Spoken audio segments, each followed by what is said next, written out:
You're not screaming, you're not bleeding, you're not even moving, but you are being tortured and you don't know it yet. You're strapped down, your head is locked in place. You're lying on something cold, stiff, and damp. The room smells like mildew and wet stone. It might be a cellar, or just some forgotten storage under a prison. There's a trickle somewhere in the distance, a rat scratching, maybe, and then one drop of water lands on your forehead. Not hot, not cold, just room temperature. It hits, then it's gone, then another, same spot, again, same spot. You blink and try to shift, but you can't. Your arms are pinned, your eyes are dry, and now you're waiting for the next one. It falls, then again, same interval, same sound, same dull splatter. At first it's nothing, but you start to count them. You start to brace for them, and after a while you lose track. Time disappears. Your sense of place dissolves. The spot on your forehead starts to feel raw. You imagine it denting in. You imagine the water digging into your skull. You imagine things that aren't real, or maybe they are. The drip doesn't stop, and now you can't tell if you're awake or asleep. You don't know how many hours it's been, or days. You only know the next drop is coming, and it always does. No one whipped you. No one stabbed you. No one yelled. They didn't have to. This was called water torture, and it worked because it was boring. It didn't make you bleed. It made you break. Tonight, we're starting a quiet, slow descent into a forgotten technique that didn't leave scars, just confusion, terror, and long-term mental collapse. We'll stay close to the daily details, the real-world conditions, and the human cost behind Europe's eeriest punishment. So, before you drift off, ask yourself this: could something as simple as water really undo you? If that question makes your skin crawl a little, you're in the right place. Tap like. Subscribe if you haven't. Tell us what time you usually tune in, or where in the world you're falling asleep tonight. Now, let's begin. The room you're in isn't a dungeon, not in the dramatic sense. There are no spikes on the walls. No fire pits. It's just a gray space below an old court building. You were brought in quietly. Maybe you were arrested for sedition. Maybe you spoke out during a famine. Maybe your family was on the wrong side of a local tax dispute. In early modern Europe, you didn't need to commit a crime. You just needed to become inconvenient. You're not a noble. You're not important. You're just one of hundreds processed through this place each year. Most are questioned. Some are punished. A few simply vanish. You were given water once. Bread, maybe, and then they locked you down. No one shouted. The guards barely spoke. One of them nodded to the other, and a thin copper pipe was adjusted above your head. That's it. No one told you what was coming, because that was part of the design. They didn't want you scared. They wanted you off balance. This method didn't come from some ancient Eastern legend, despite the nickname. The so-called Chinese water torture was a Western creation. In fact, one of the earliest records of it came from a 16th century Italian legal scholar named Hippolytus de Marsiliais. He wrote about it in the context of interrogations. He described how repeated drops of water in the same place, delivered over a long time, could drive a person into confusion, then madness. It wasn't about pain. It was about disruption, mental erosion. Sensory decay. The body could survive this for days, but the mind couldn't. You feel your skin twitch with each drop. You start to imagine patterns that aren't there. You think you hear voices, or bells, or someone behind you breathing. You begin to count the drops again, but you're never sure if you started in the right place. The brain doesn't like repetition, not like this, especially not when you're alone, especially not when the sound of dripping is all there is. What breaks people isn't the pain, it's the silence, the waiting, the feeling that time has been stolen and that every second is just a leap up to another drop. That's where this method worked best. Eventually prisoners talked or confessed or cried. Some lost the ability to speak clearly. Some forgot where they were. Some forgot who they were, and yet no scars. Just a wet forehead and a cracked mind. It was cheap. It was quiet. It didn't need a trained torturer, just someone to watch the pipe and refill the basin. And because it was so boring, so unremarkable, it slipped out of historical memory. Most people today think it came from Asia. It didn't. It came from courtrooms, from prisons, from everyday punishment systems in the West, and that's why it matters. Because if something this slow and quiet could do so much damage, what else have we forgotten? You can't remember how many drops have landed on your forehead. You stopped counting somewhere between 500 and infinity. The first dozen were annoying. The next 100 were unsettling. Now, each one feels like a question you don't know how to answer. And that's the real problem. It's not the water. It's the fact that you no longer know what's real. Your forehead tingles constantly, even between drops. You think it's raw. You imagine blood, or maybe bone showing through. But you're not sure. You haven't seen yourself. You don't even know what day it is. They didn't beat you. They didn't yell. They just put you here. The pipe above your head doesn't creak. It doesn't hiss. It just drips. A patient, mechanical rhythm, and the sound has made a home inside your skull. When the drop doesn't come on time, even by half a second, your heart skips. You forget how to breathe. And then it lands, and you feel relief, followed by dread. This is how the method works. It doesn't need drama. It just needs silence, time, and repetition. 3 things prisons have plenty of. ***, somewhere in early modern Europe, somewhere between courtroom and basement, this practice quietly moved through the walls of the legal system. It was never officially endorsed, but it didn't need to be. It worked. Torture in this era wasn't always about pain. Sometimes it was about humiliation, sometimes about fear, and sometimes, like this, it was about interruption, ruining your inner balance until you couldn't trust your own thoughts. That's why the drop always landed in the same spot. It was precise, predictable, and that predictability is what broke people. Even pain gives the brain something to fight, but monotony, that just seeps in. This wasn't reserved for high-profile prisoners. It wasn't something used on royalty or war criminals. It was used on the quiet ones, the accused, the forgotten, petty criminals, suspected rebels, people who spoke too freely in marketplaces. You, ***, in the cell next to yours, if there is a cell next to yours someone hums, or snores, or cries. You're not sure if they're real, or if your mind is inventing them. The walls echo. The water echoes. Your own breath echoes. There's no clock, no natural light, just the rhythm of drops and the ache in your back. Eventually a voice speaks. It's not cruel, not angry, just procedural. It says your name. Then it says, "Are you ready to talk?" You say nothing. They don't ask again. The drop continues. ***, this wasn't invented to cause suffering. Not exactly. It was invented to cause submission, and for that, it had to feel gentle. Safe, almost like it wasn't torture at all. That's what made it terrifying.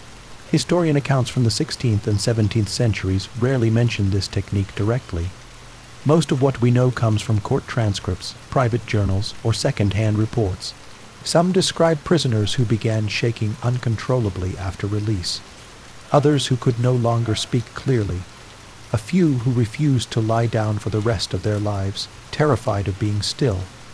It wasn't that the water caused trauma. It was that the silence did. ***, the method likely began in Italy, not China, despite its nickname, but it spread across Europe quietly, France, Spain, the German states, in Protestant and Catholic regions alike. It was cheap. It was adaptable. It didn't require new tools, just a pipe, a bucket, a chair, or a slab. And it could be carried out anywhere. A castle cellar, a town jail, even a monastery's holding room. In some places the water was cold. In others it was oily. In a few cases they added slight impurities to increase skin irritation. None of that was officially documented, but the rumors lasted longer than the victims. And that's another trick. When the torture ends, there are no scars. You're just released. You stumble out. No one believes what you say because who will be broken by water? ***, back in the present, or what feels like the present, you wonder if you ever left the room. Maybe you've always been here. Maybe this is a dream, or a punishment, or both. You think of the people who disappeared in your town last year, the merchant who argued with the magistrate, the widow who refused to pay taxes, the boy who sold pamphlets in the square. You remember wondering where they went. Now you wonder if they heard this drip before you did. Now you understand why they didn't come back the same. Asterisk asterisk, the body adjusts to physical pain. But this creates patterns the mind can't digest. Your brain loops, fills in gaps, turns water into memory, into music, into whispers. You remember something from childhood. A bucket by the door. A leak in the roof. You hated that sound then too. You blink, and the drop lands again. You blink, and you forget what you were thinking. Asterisk asterisk, the guards still don't speak. You haven't been asked another question. There is no interrogation, no charges, only time, only water. Eventually, you stop flinching, you stop caring, and then, worst of all, you start needing it. You start waiting for the drop, because when it doesn't come, your brain screams. Asterisk asterisk, this was considered a low-level method, a soft approach. It didn't require chains or knives or shouting, just patience, and it worked. Asterisk asterisk, but what happened after they let you go? Where did all those broken people go? Did they ever speak again? Did they ever sleep? Did anyone believe them? Or were they just forgotten? You don't remember when the hallucinations began. It might have been hours ago, or days. You don't know anymore. There's no sun, no moon, no window. Just the constant drip of water, landing on your forehead like a metronome you never asked to hear. The pipe still hangs there, steady and still, dripping one clear drop at a time. Same spot. Every time, and every drop stretches the seconds into minutes, the minutes into hours, until time loses all shape. But now it's not just the drop, now there are voices. You hear someone say your name softly, like a memory. You blink, trying to hold on to it, but it's gone. Was it real? Did someone whisper through the wall? Did someone open the door and speak? Or was it just another thought breaking loose? The drip returns, that's the only thing that's certain now. Every few seconds, another one, tap, tap, tap, and in between, silence so deep it hums. Your ears have started creating their own sounds to fill it. You hear footsteps, breathing, faint music. You think someone laughed behind you once, but there's no one there. You know there's no one there. Still, you turn your eyes just slightly, trying to see past the strap holding your head in place. Nothing. Drip. Asterisk asterisk, the guards don't speak anymore. Not that they ever did much. They come into the room sometimes, shift the basin, wipe the pipe, maybe check the straps. They don't look you in the eyes. They barely even exist. One of them hums, sometimes, the same tune, over and over. You start to hear that tune when no one's in the room. And then you start humming it, too. You don't remember learning it. You just know it now. Asterisk asterisk, elsewhere in Europe beyond this cell, no one is talking about you. No one is writing letters or raising concern. You're not a hive, Al, you prisoner. You're not a missing prince. You're just someone who spoke too freely, or owed someone money, or refused to confess to something small. The water wasn't meant to punish. It was meant to push, to move you closer to obedience or confession or silence. But something else happens when a person is left in a room too long with no answers, no questions, and nothing but a single repetitive sound. The human brain begins to improvise. Asterisk asterisk, your body's not in pain. Not really. The surface of your forehead feels tender sore, maybe inflamed. Your spine aches from the way you're positioned. But it's the waiting that hurts the most, the not knowing, the trying to guess when the next drop will fall. Even though it always does, and when one lands too early, or too late, or not at all for a while, you panic. You realize that the pain was never the problem. The rhythm was the only thing keeping you sane. And now that it's shifting, your thoughts go louder, messier. You start thinking about people you haven't thought about in years. Your mother's voice, a childhood neighbor's face, a priest's hand on your shoulder. And just when those memories feel warm, you forget the mid-thought. You forget what you were remembering, and it scares you more than anything else. Asterisk asterisk, historical accounts from the few scholars who mentioned this method describe the mental damage as slow bubbling, like something simmering just beneath the surface of awareness. Prisoners who endured it described sensations like floating, like being underwater, like dreaming while awake. One man claimed he heard God speaking through the drop. Another said he saw birds flying around the ceiling that wasn't there. One was released early after just one night because the guards thought he was faking madness. He wasn't. He didn't speak again for 2 years. No physical injuries, no bleeding, just mental static. And when these prisoners were finally brought to court, they confessed. They admitted to anything: theft, treason, witchcraft, heresy, whatever would make it stop. Asterisk, asterisk, you haven't been asked anything in days. No one's waiting for a confession. Maybe you already gave one. Maybe you begged for forgiveness while unconscious. Or maybe they're just waiting to see what you turn into. Asterisk, asterisk, the pipe creaks slightly. You flinch. It didn't used to do that. You begin to wonder if the pipe is even real. What if it was always part of the hallucination? What if no one's here? What if this is some punishment beyond the physical world, something you were sentenced to without even dying? You blink. A drop falls, relief, then dread. Asterisk, asterisk, this method spread for the same reason it was so hard to trace. It left nothing behind. Afterward, a prisoner could be shaved, bathed, dressed, and sent home. No marks, no proof, just a dullness behind the eyes, a fear of silence, a nervous twitch when it rained. That's what made it dangerous. No scars to point to, no injury to blame, just stories, easily dismissed. And so, over time, it became folklore, a rumor, a myth people laughed at, because who could be destroyed by water, asterisk, asterisk, but now here you are, waking up to the same drip, still strapped in place, your body growing colder, your thoughts looser. The rhythm now feels like a lullaby, one you didn't choose. You wonder what you'll forget next. A name, your own voice, the idea of freedom. Asterisk, asterisk, the cell is quiet again. Drip. Silence. Drip. You close your eyes, not because you're tired, but because you can't keep them open any longer. And you realize the worst part isn't the water.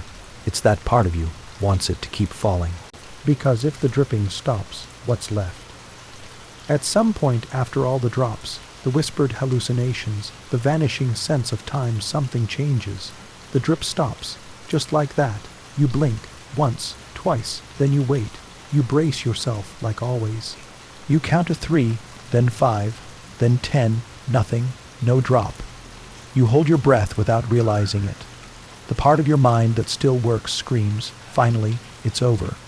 But the part that's been trained by hours or days or weeks of dripping doesn't believe it. You wait for the next one, you imagine it, you feel a phantom tap, but your forehead stays dry. Still, you wait, and nothing comes, and that's worse than the drop ever was. Asterisk, asterisk, for days or hours, you still don't know which that single drop of water was your whole world. It anchored your perception. It kept you rooted in time, in a pattern. It gave you something to expect. Now, your thoughts float. They slide around in your skull like loose nails in a drawer. You try to think of your name. It comes, then fades. You try to recall where you're from. You picture a roof, a door, a goat maybe, but it blurs. Like a dream you almost remembered. You try to move your arms. They're still strapped. The pipe above your head is still there, just dry, and the silence makes you want to scream. But you don't. You're not sure you remember how. Asterisk, asterisk, historically, this was one of the lesser-known evolutions of the method, the interrupted drip. The prisoner would be driven to the brink of breakdown, and then, just as the pattern had settled into their nervous system, the dripping would stop. It didn't feel like mercy. It felt like absence. The mind, trained to expect torment, starts supplying it anyway. Some prisoners would imagine the drop still falling. Others would begin to panic. Some begged for the drip to return. That was the point. It wasn't just water. It was control. They took away your ability to resist. And then they took away the rhythm you depended on to survive it. And now you lie there in a new kind of darkness. Asterisk, asterisk, you start hearing your own breath more loudly now. In, out, ragged, dry. Your lips are cracked. Your tongue feels like old rope. Your skin itches, or maybe it's crawling. Somewhere down the corridor, you hear someone scream. It's short, one burst, Then nothing. You don't know if it's real or if it was you. You try to turn your head, but the strap still holds tight. Your neck twitches, your temples pulse. No drop. The silence becomes pressure, not quiet pressure. Like something pressing in on your ears, your eyes, your bones. You start wishing for the drip to return. ***, elsewhere in Europe, other methods were more dramatic. The rack stretched bones, the iron boot crushed feet, the strappado dislocated shoulders. But those were obvious, bloody, memorable, water. No one feared it. No one remembered it until it stopped. That's when the mind opened. That's when the panic set in. ***, you try to remember how you got here. Was there a trial, a letter, a fight in the street? You were cold when they brought you in. Your hands were bound. Someone wrote something down as you were led through the hall. You asked for water, ironically. They didn't answer. You remember a man with a beard, or maybe a woman, or maybe that was the hallucination. You start thinking in circles again. What day is it? What season? Do you have children? Were you supposed to meet someone? What did you do? Did you do anything at all? Or are you just someone who didn't say yes fast enough? ***, the pipe remains above you, unmoving. Your forehead itches from dried skin and imagined pain. Your back is stiff, but no longer sore, just numb. The room hasn't changed. Only you have, and they haven't touched you once. ***, some torture manuals from the 17th century quietly referenced this technique. They didn't call it water torture. That term came much later, twisted by myth. They called it drip exposure, or prolonged dripping confinement. It was used for minor offenses. It didn't scar, but those who returned from it were different. One French merchant began wearing a cloth over his head, even at home, for the rest of his life. A young apprentice in Munich forgot how to read. An elderly woman in Castile stopped speaking entirely. She just stared at her own ceiling for years until she died. People forgot them because people couldn't see what had been done to them. They were just different now, and you understand that now, too. You feel it happening. ***, the guard enters again. Quiet as always, doesn't say a word. He stands in front of you, checking the straps. The lamp in his hand throws a soft orange glow across your face. You blink at him. He looks down at the basin, still dry. He shrugs and walks away, still no words.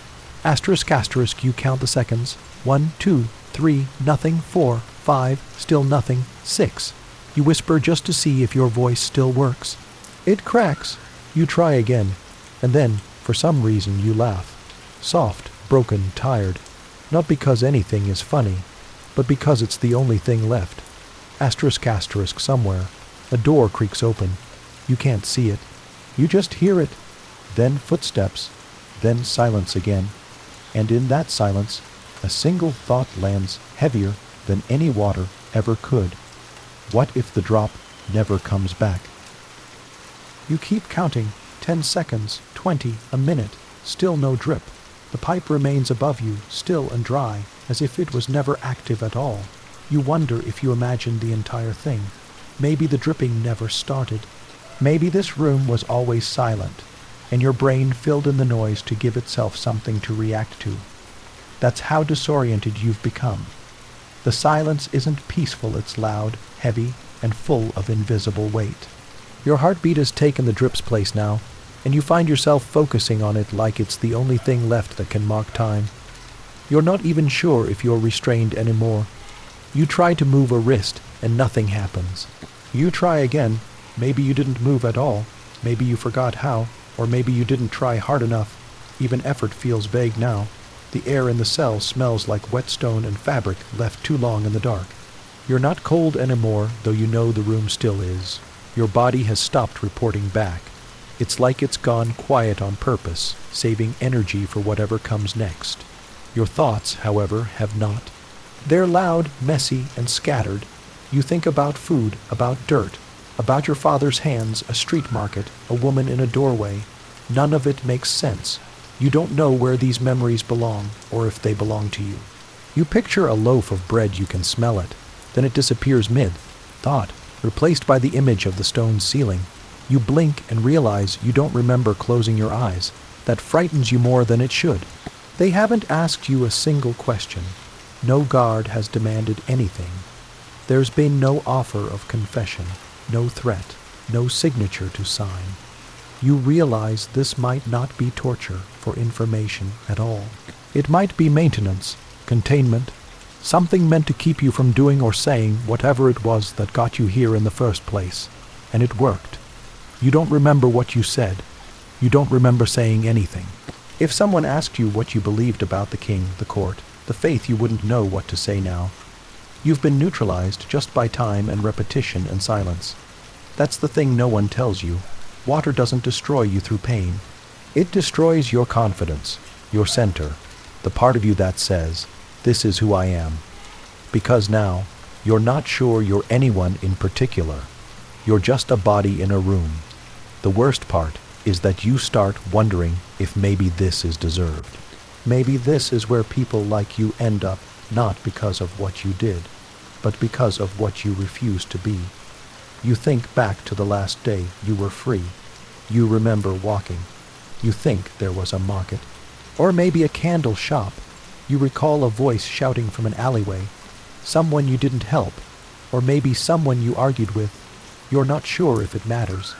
What matters now is that you are in this room, on this slab, under this pipe, and no one has told you why. You begin to imagine scenarios that make you guilty. You confess in your head, just to give the situation meaning. Maybe you did something wrong. Maybe you wrote something. Maybe you didn't kneel when you were supposed to. Maybe someone lied about you, or maybe this was never about you at all. Maybe you're just the example. A drop finally falls. After hours, maybe days, one soft, clear drop lands on your forehead, and your entire body flinches. It feels louder than a scream. Your breath hitches. Your heart jumps. You laugh or cry, or maybe both. You feel something like comfort and fear at the same time. The drop has returned. You have something again. A rhythm, a signal, something to react to, and somehow that makes you feel alive again, even if only barely. It's a small, strange moment of clarity. You're still here, and they haven't decided to end it yet. You wonder if the next drop will come sooner or later, or if this one was a mistake. You blink and stare up at the pipe again. Still nothing. Still waiting. And for the first time, you think, maybe the waiting is the punishment. The dripping stops, just like that. No warning, no slowing, no final drop. Your forehead stays dry, and for a moment you almost feel relief. But that moment passes quickly. You wait for the next drop. Nothing. You blink, still nothing. You shift your eyes upward, though your head remains strapped in place. The pipe above you is exactly as it was. You expect to see the glint of a forming droplet, but there's nothing there. Just a motionless, hollow pipe. It's strange how its silence feels louder than the dripping ever did. Your skin prickles. You're not cold. You're not even in pain. But the lack of sound registers as pressure now. You try to brace yourself. Maybe it's a trick. Maybe the next drop is coming. 5 seconds, 10. A full minute passes, still nothing. Your forehead stays dry, but your thoughts don't. They run faster now, trying to fill the vacuum the drip used to occupy. That single drop had been your rhythm, your frame of reference, the thing anchoring you to a passage of time. It might have tormented you, but it gave shape to the day or night, or whatever this stretch of hours is. Without it, your body seems to forget where it is. You try to move a wrist. It doesn't respond. You attempt a slight motion in your foot. No sensation, not pain, just nothing. Maybe the straps are too tight. Maybe your nerves have gone quiet. Or maybe your body is conserving energy, retreating. You remember hearing once that the mind can go before the limbs or the other way around, depending on the situation. You can't remember who told you that. You think it might have been a doctor, or a butcher, or a teacher. You aren't even sure you know the difference anymore. You listen harder. The silence isn't peaceful. It's full, the kind that vibrates in your skull. It exaggerates every small sound your body makes, the dry scratch of your tongue against your teeth, the sound of your own shallow breathing, the faint pop in your ear when you swallow. That's all that's left now, internal sounds, echoes of your own body trying to reassure itself that it's still here. Then come the memories, not in clear shapes or scenes, but in flashes. An image of bread, crust burnt slightly, steam rising off the edge. A window you once cleaned, blurry from the inside, wet on the outside. A voice calling your name not lovingly, not angrily, just saying it, like it belonged to someone. Maybe a mother, maybe a clerk. Then, just as easily, the memory fades. You try to recall what street you lived on. Nothing. You remember a door with chipped paint. Was it yours? Was it real? You start questioning the drip itself. Did it really last as long as you thought? Was it really torturous? Or did you just believe it was because of what people said it could do? You begin replaying the earlier days or hours. You try to count how many drops hit your skin. You try to remember when it began. But everything before this moment is scrambled, like a shuffled deck. Some cards are missing, some are upside down, and most are blank. There's a sound down the hallway. You freeze. A soft creak. Not metal, not wood. Maybe cloth brushing against stone. Maybe a footstep. You listen again. Nothing. Then faintly the sound of something being dragged. You hold your breath. Was it near your door? Was it below? Was it real? The silence that follows is even heavier. You begin to feel it in your chest, like it's pressing on your lungs. Still, the pipe above you remains dry. You try to speak. A single word, any word. What comes out is a rasp. You feel your vocal cords struggle, like they've forgotten how to form sound. You swallow. Try again. This time, it's not a word at all, just a grunt. The noise bounces gently off the stone walls and fades. You wonder if anyone heard it, if anyone's listening, or if this cell is built to bury sound, just like it buries thought. You start to understand something that hadn't occurred to you before. Maybe the drip wasn't about pain at all. Maybe it wasn't even about confession. Maybe it was about pattern, structure, predictability. Maybe it was a tool to teach you that you are not in charge of time anymore. And now, without it, you realize how much you depended on it even as you hated it. Because now, in this silence, you've been handed nothing. No sound, no question, no expectation, just a floating mind in a fixed body. Elsewhere in the world, there are people who think torture means blood. Broken bones, screams, burn marks, but none of that exists here. No wounds, no cuts, no mess to clean up, no scars to explain away. Just you on a slab, strapped and silent, your body intact, and your identity slowly unraveling. It's clean, efficient, almost forgettable. You start to build reasons in your mind, stories, scenarios. You must have said something, maybe not recently, maybe years ago, or maybe you were in the wrong room at the wrong time. Or someone needed to offer up a name, and yours was the easiest one to give. You imagine someone sitting at a desk, checking names, pointing at yours with indifference. Maybe they didn't even know you. Maybe they still don't. Your thoughts wander to people who might have missed you. A friend, a lover, a sibling. Were you close with anyone? Would they know where you were? You begin to feel a cold truth settle in. You're not sure anyone would ask about you. You might not be missing at all. You might just be forgotten. The door doesn't open. No one enters. No sound returns. And then, after a stretch of stillness so long you start to believe you've died, a single drop falls. It lands directly on your forehead, just like the hundreds that came before. You gasp, not because it hurts, but because it surprises you. You weren't prepared. The pipe has returned to life. Or maybe it never truly stopped. Maybe this was part of it, the pause, the absence, the unexpected return. The drop is cold, more so than you remember. You feel it slide sideways and disappear. You blink. Your vision blurs for a second. Your brain scrambles to reorganize everything. The pattern is back, but you don't know if that's good or not. You brace for the next one. You don't know when it's coming. You try counting again, but your timing is off. You forget how long the last interval was. You're not sure how many seconds pass before the second drop lands. This time, you twitch involuntarily.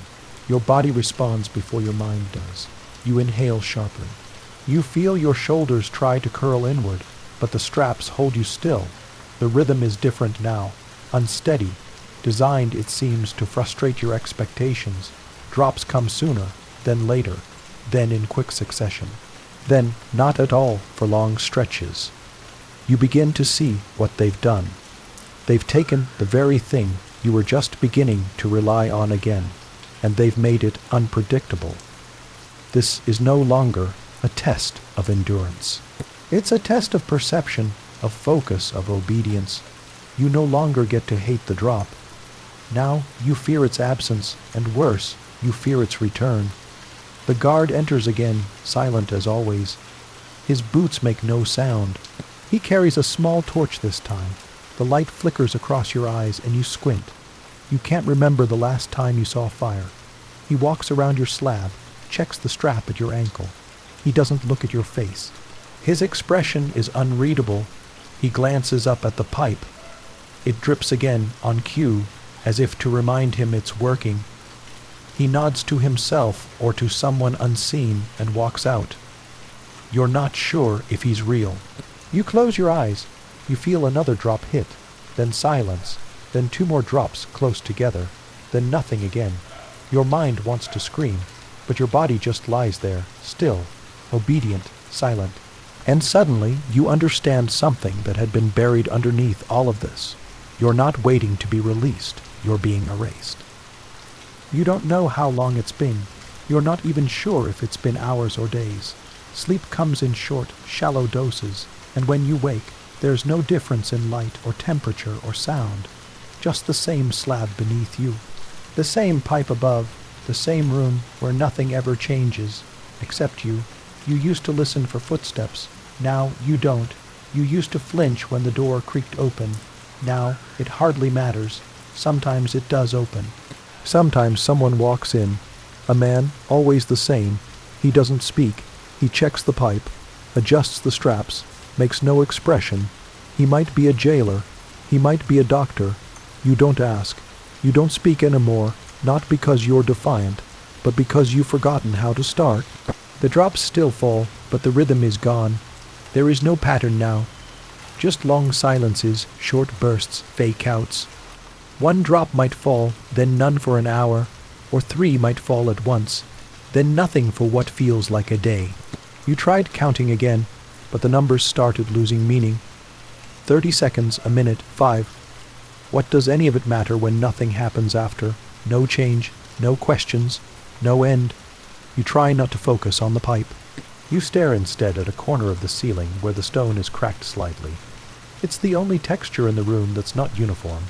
It becomes your anchor. You try to map it with your eyes. You invent shapes in it.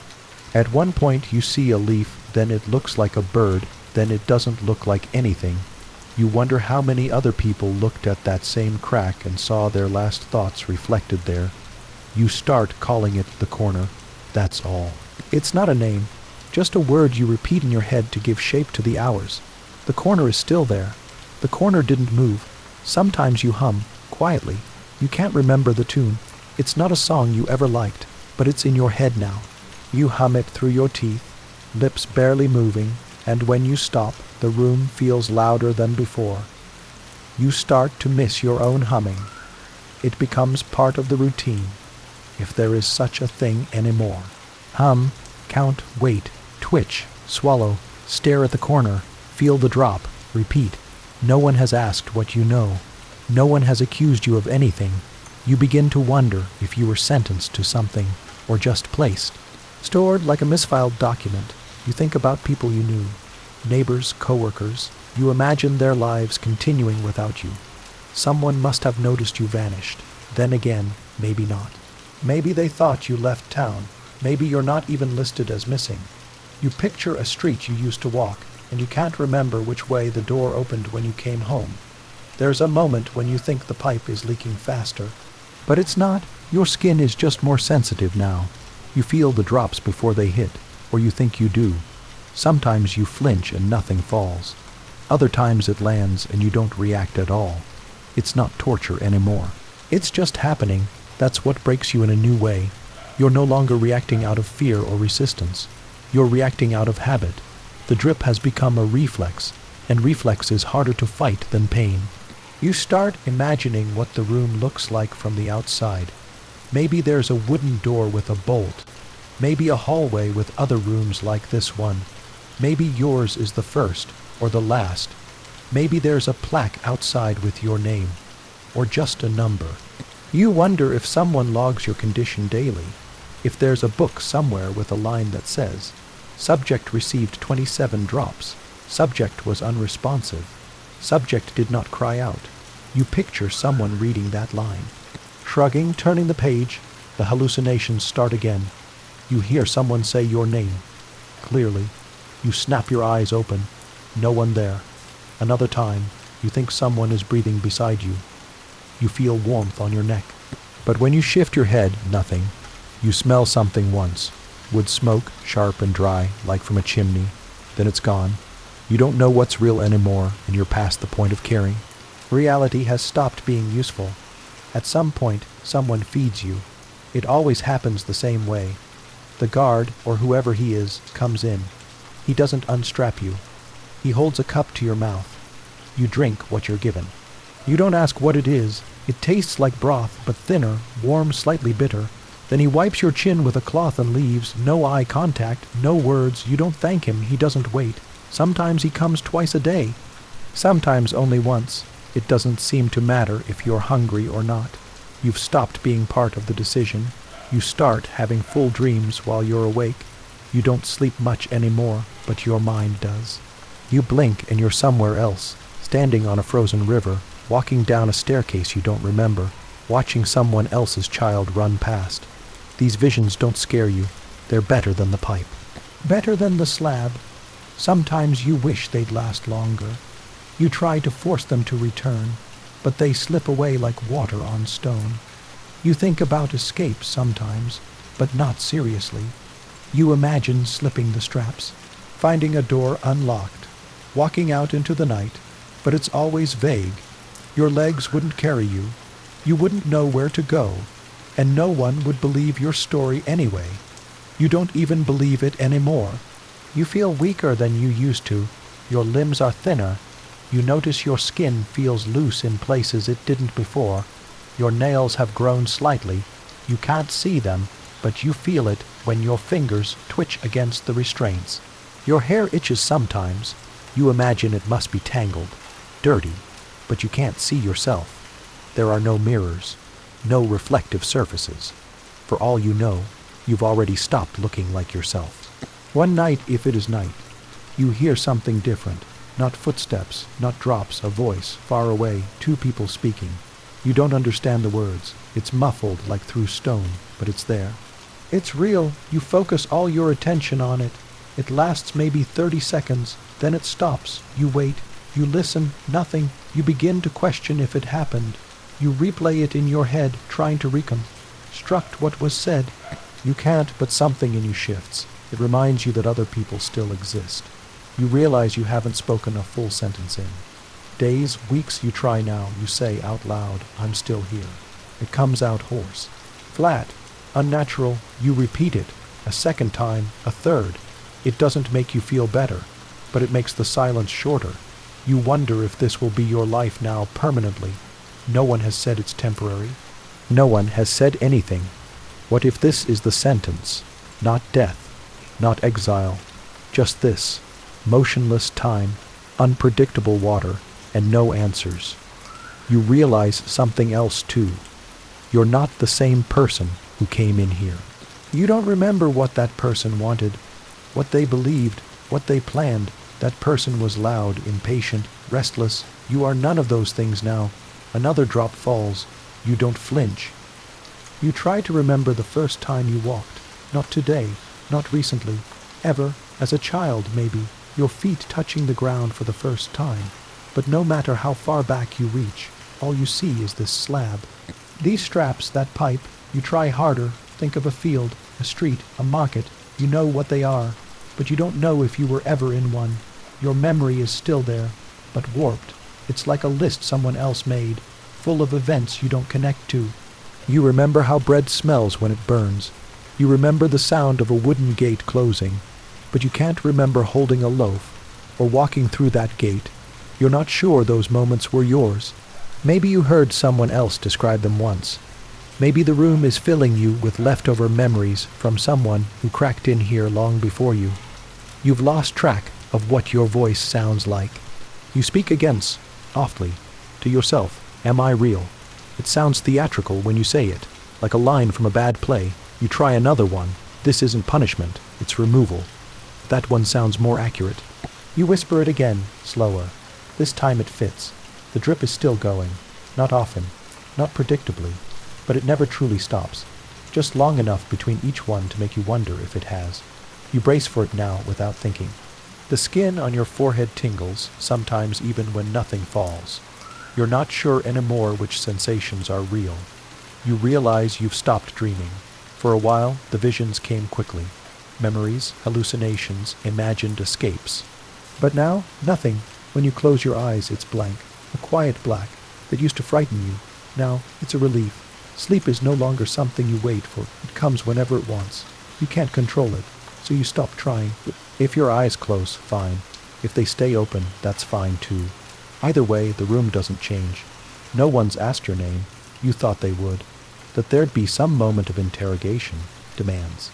Questions, accusations, but no dialogue, not a word. You begin to wonder if this place isn't really about punishment.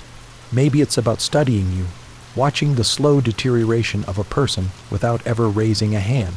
Just water and time and silence. You try to move your left wrist. Nothing. It's numb, or maybe you've forgotten how movement works. You can feel your muscles under the skin, but there's no response. Your neck is stiff. You've stopped trying to adjust your position. It only reminds you of how little you can do. Sometimes when you open your mouth, your jaw cracks. It's tight from disuse. When you swallow, it hurts slightly.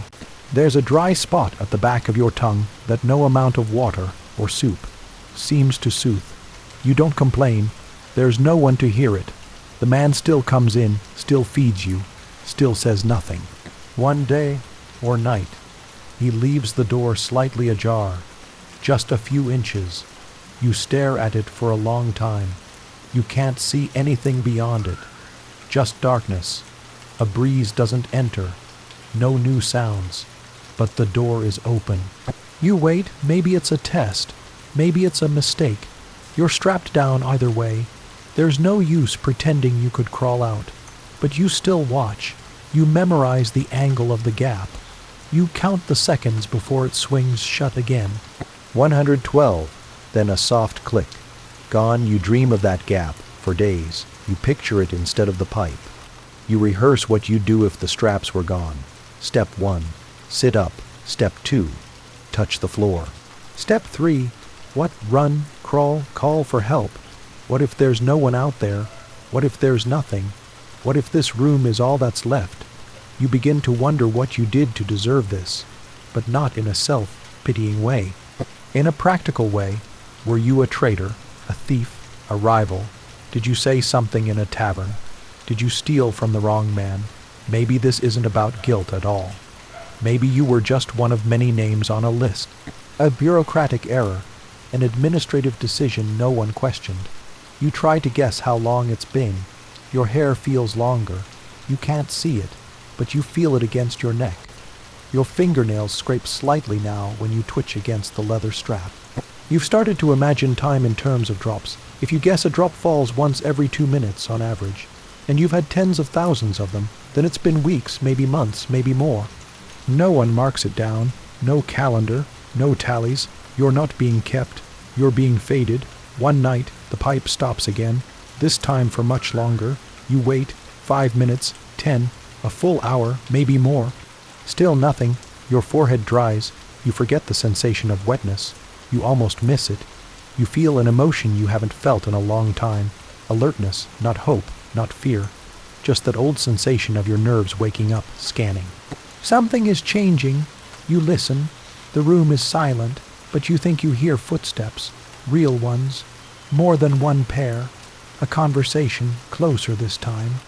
Then a voice at the door. Low, not speaking to you. Then, metal turning, a latch. You tense, though you try not to show it. The door opens. Light. Warm yellow torchlight. You squint. Two men enter, not the usual one, new ones. Their clothes are dark. Robes, they don't look at you first. They look at the pipe. One of them points, the other nods. They whisper to each other. You catch a word, interrupted. Another word, adjust. They check your restraints. One presses a finger under your jaw, checking your pulse. Another looks into your eyes, as if measuring your awareness. They speak in short phrases. Notes, maybe, or commands. You don't ask. You don't flinch. Then one of them speaks to you directly. You'll be moved soon. Just that. No explanation. No emotion. Then they leave. You don't believe them. But the door stays open longer this time. A few minutes. Enough for the torchlight to leave a memory. Enough for your eyes to adjust again. Then silence. You whisper to yourself, soon. You don't know what it means, but for the first time in a long while, you wonder if this isn't the end of something, but the beginning of something else. Nothing happens for 2 more days. At least you think it's 2. You count in guesses now, not in drops, not in dreams, just guesses. A vague internal clock built on bodily discomfort. You mark time by hunger, dryness of mouth, how stiff your back feels when you blink awake. You don't know if you're measuring minutes or hours, but it's long enough for doubt to return. Maybe the men in robes weren't real. Maybe you imagined them because the silence was too long. But then the pipe stops again and doesn't start back up. This time when the door opens, the light is brighter. A real torch held by someone else. 2 guards, taller than the man who used to feed you. These ones wear harder clothes. Leather across their chests. One has keys. The other carries a cloth bundle. They speak plainly. Unstrap him. You don't react right away. You're not sure they mean you. No one's spoken a full sentence in front of you in, what, weeks? Months. The one with the keys steps forward. He doesn't hesitate. The first strap comes off your ankle. The sudden absence of pressure stings. Then the second ankle. Then your wrists. Your shoulders shift for the first time. The muscles cramp instantly. Pain, not sharp, just deep, spreads down your spine like liquid weight. They lift you without asking. Your legs are dead. One man holds you under the arms, the other under the knees. You don't resist. You don't speak. Your head flops against your shoulder. You smell iron on their clothing, not blood, just rust. One of them mutters, still breathing. You wonder if they're relieved. They carry you through the door. You blink. It's a hallway. Real. Stone, yes, but wide. Clean. Cold, but not damp. You feel air move. Lightly. Against your face. You haven't felt airflow in so long you forget what it meant. The torchlight flickers across arches and corners. You count doorways as you pass. 4, 5, 6. Some are open. Some shut. You think you hear someone cough behind one of them. Another sound. Snoring. Or crying. You're not alone in here. You never were. They carry you through a heavy wooden door, and the room is different. It has a chair. You haven't seen a chair in what feels like years. It's plain. Straight, backed, bolted to the ground, but a chair nonetheless. They lower you into it carefully. One strap across the chest, one across the thighs, nothing at the wrists. That's new. Your hands rest on your lap like they don't belong to you. A third man enters. He wears gray, not a guard, not one of the robe wearers. His shoes make sound. He carries a ledger. He doesn't look at you right away.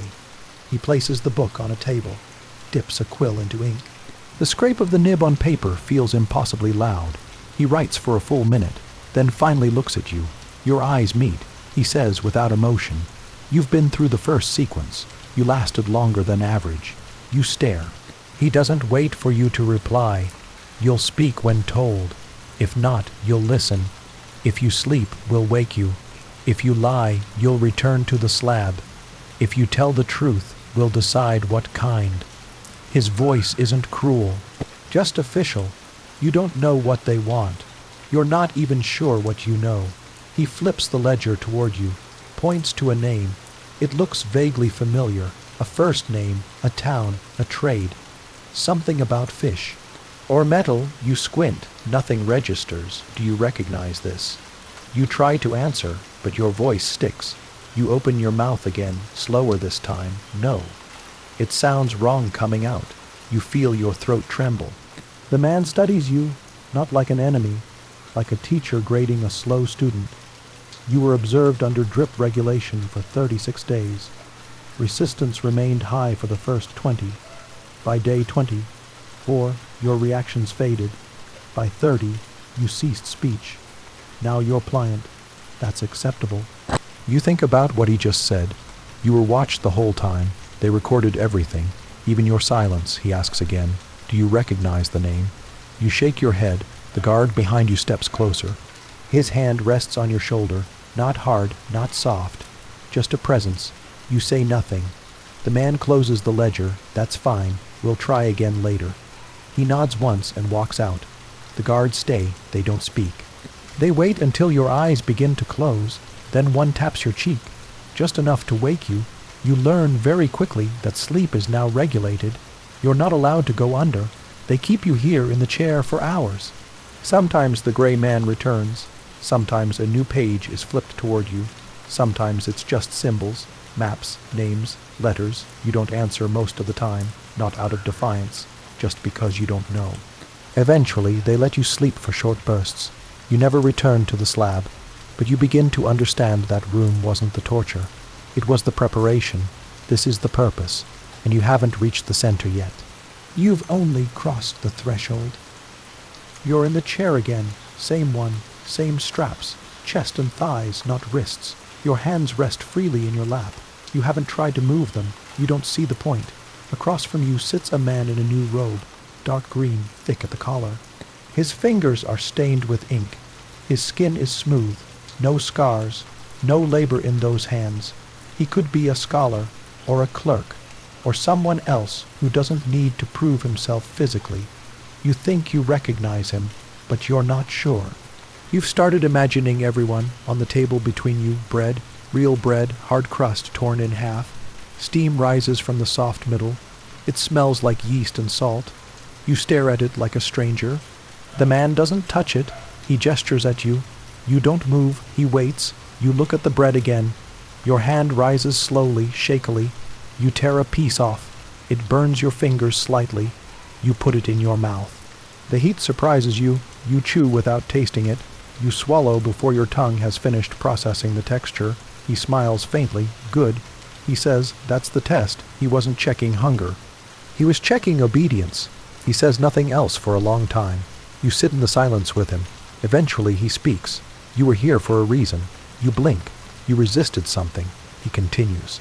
Not information, not authority, something older, the assumption that you were real. You don't understand what that means. He leans forward. Do you know what most prisoners do when we give them silence? You shake your head. They fill it. They talk. They lie. They guess.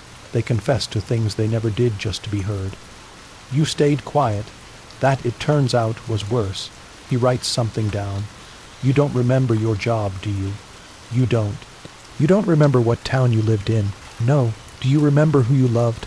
That one lands differently. You try. You really try. A face hovers at the edge of your thoughts. Hair, maybe. Fingers, maybe.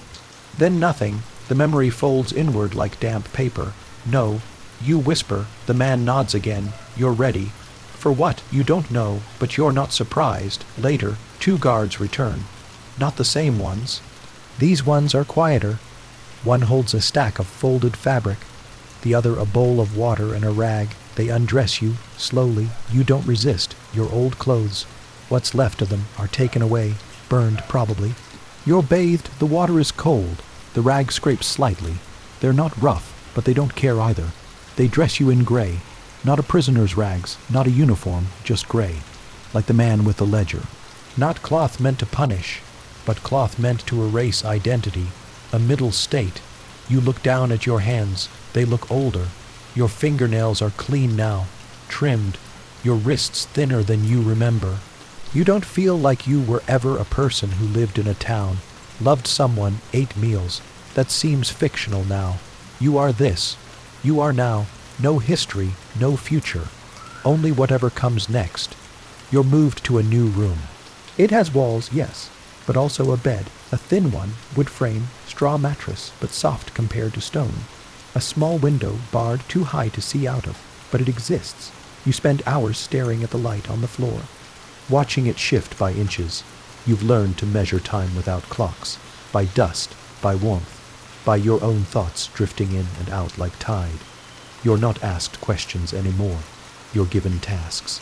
Small ones: sort papers, stack crates, copy names. Sometimes the names seem familiar. You don't ask where they come from. Other times, you're told to walk a certain number of paces across the room and back, to touch a wall, to count backward from 100. A man watches, different each time. None tell you what the tasks are for. You don't ask. One night, you're woken by footsteps, not guards, not routine. You sit up in the bed, and strapped. You didn't realize how free you'd become. The man in green returns. He sits across from you, uninvited. You're doing well. He says. You nod. He says nothing for a long time. Just watches you. Then, do you know what the water was for? You shake your head. It wasn't to hurt you, he says. It was to remove the shape of you, your outline, the way you defined yourself. Your job, your anger, your name. That's why it had to be boring, predictable. Blood is dramatic. Blood sharpens identity. Water erases it. You feel your chest tighten, but you don't show it. He leans closer. You pass the hardest part. Now comes the useful part. You whisper, "What is that?" He says gently, becoming someone else. You don't know how to respond. You wonder if he means you're being trained, or replaced, or recycled. He doesn't explain. He leaves without saying goodbye. You sit in the bed for a long time after he's gone. You don't sleep. You just keep repeating his words in your head, becoming someone else. You wonder, were you someone before? They don't call you by a name anymore, but they do give you a number. It's not spoken aloud. It's printed on the corner of your new bedding, on the edge of your new bowl. A 3-digit number stitched in gray thread. Nothing fancy, just identification without identity. It doesn't upset you. You start to find relief in it. Names can be remembered. Numbers fade. You stop dreaming entirely. Your sleep becomes flat, unmarked, dreamless black. It's not frightening. In fact, you start to like it. You're still in the gray room. Window too high to reach. Door that opens only on a schedule. The cot has clean straw now. The floor is swept. You're expected to rise and dress when the bell sounds. One long chime in the distance. No one tells you what time it means. You don't ask. You just obey the bell. You're given books now, handwritten records, mostly old legal texts or copied statements, sometimes personal journals, though all names are crossed out. Your task is to read them and then answer questions. You don't know who writes the questions. They appear overnight, left in neat ink on the table, which phrases appeared twice. Who changed their statement, which part contradicts itself. You don't know why these questions matter. You just answer. At first you're slow, but over time your focus sharpens. You begin to notice small errors, old ink corrections, mismatched handwriting. You start guessing what kind of person wrote each line, even if their name was redacted. You become good at it, too good. One day you return a page with no corrections, and the next morning it's been returned to you with a red mark, too fast, just those 2 words, no signature, no scolding. Just a reminder.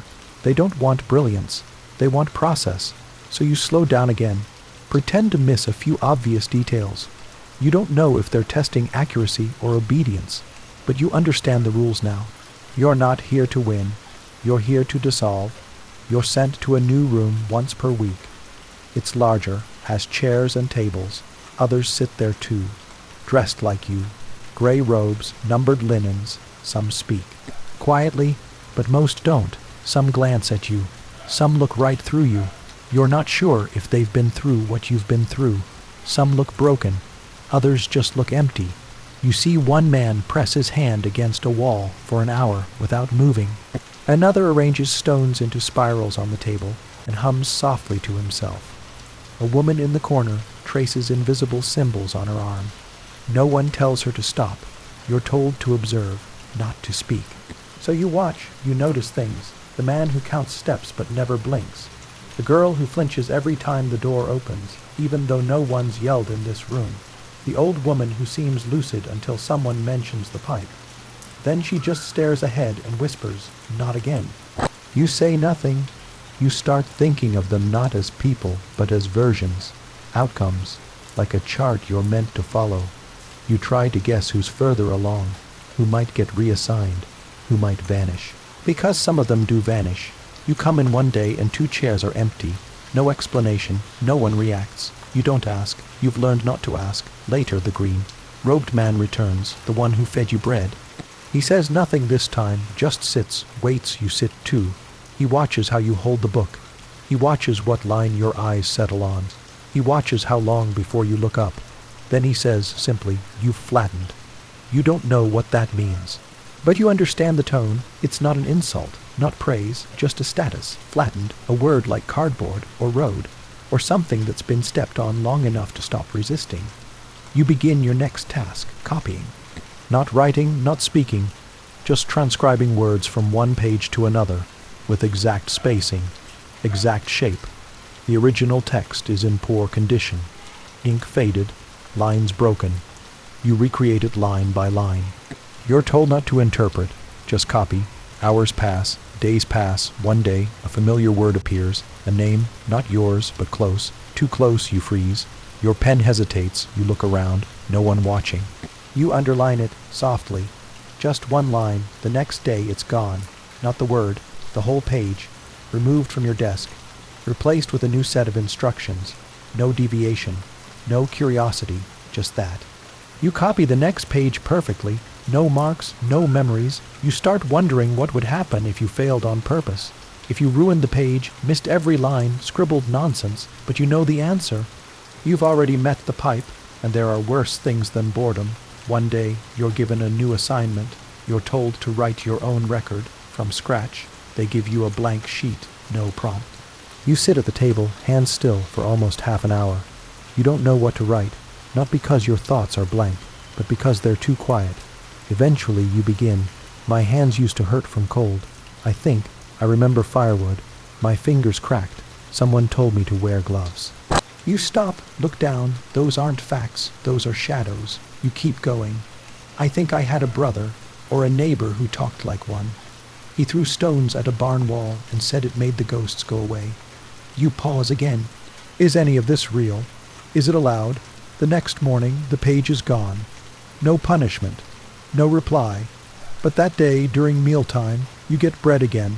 Hot, salted, familiar, a reward, a reminder. You chew it slowly. You don't cry, but your fingers tremble just slightly when you wipe your mouth.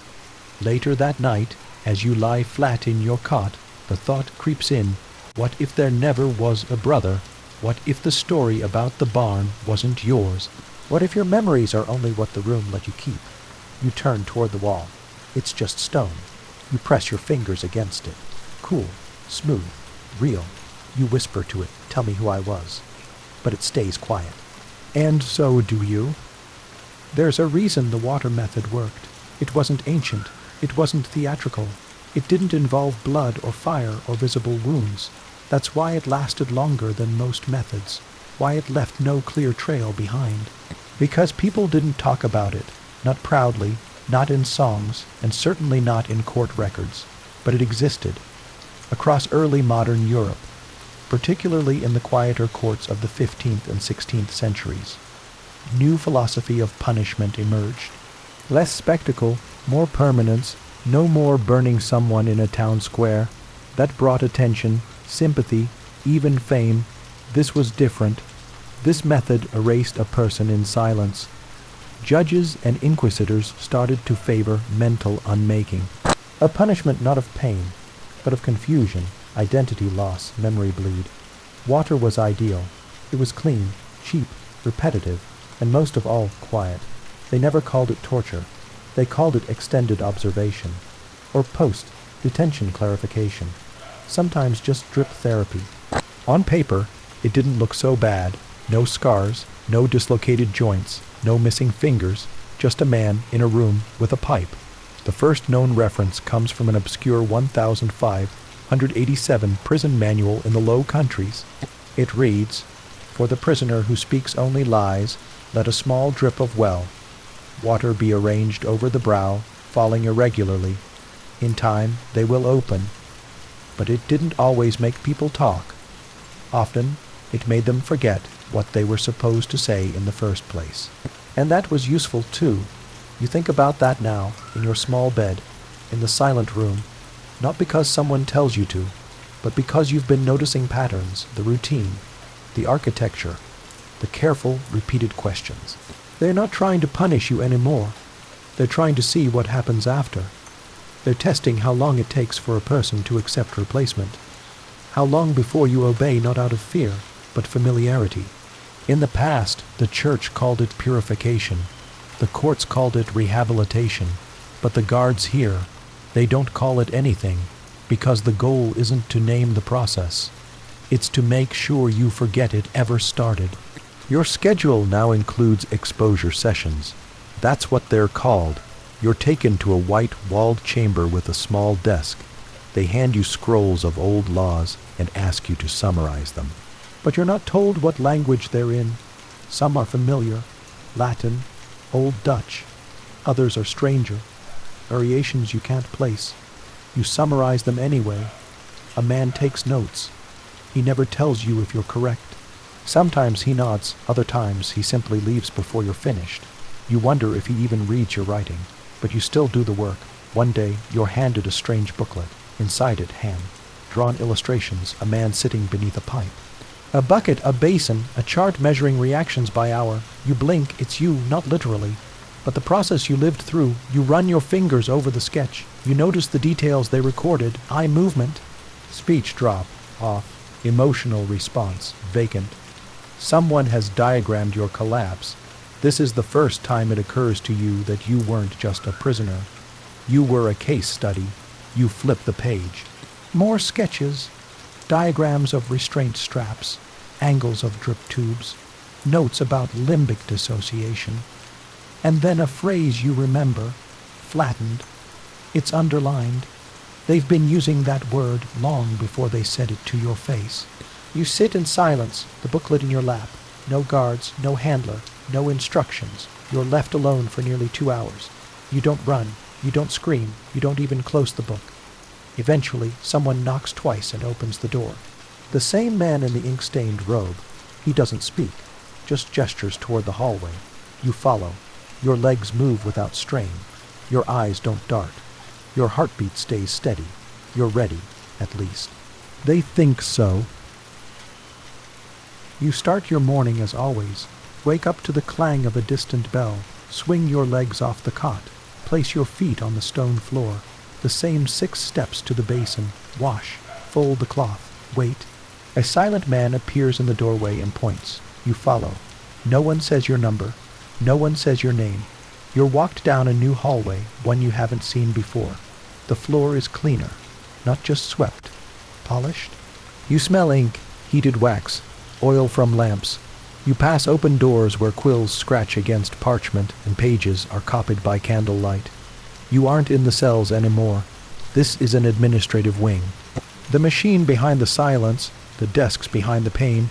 You're brought to a wide room, not a cell, not an office, something in between. 6 desks, 4 men, 2 women, all in gray robes like yours. But their collars are different, narrower, symbolic.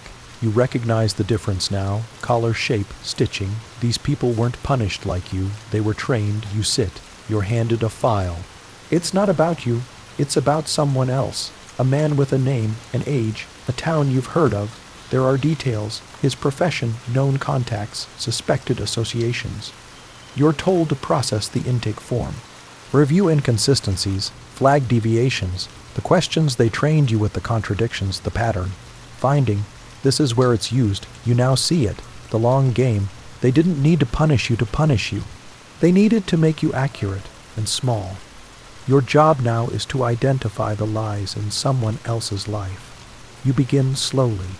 The form says he was a mason, but in one line, he claims to have built chimneys in a flatland village where no chimneys exist. That's flagged. Another page says he spoke no Latin, but later he wrote the word suspectus in the margin of his testimony. You highlight that too. You hand in the marked file. No response. The next day, another arrives. And another, each one thinner, fewer details, sometimes only fragments, just names, occupations. places you're told to cross, check against your internal registry, memory they installed into you, page by page during your weeks of copying. You become good at this. They don't compliment you. They give you more pages. The method you were subjected to the water, the silence, the repetition, was never designed as a punishment in the medieval sense. It came later, in the early modern period, when spectacle began to fade and paperwork took over.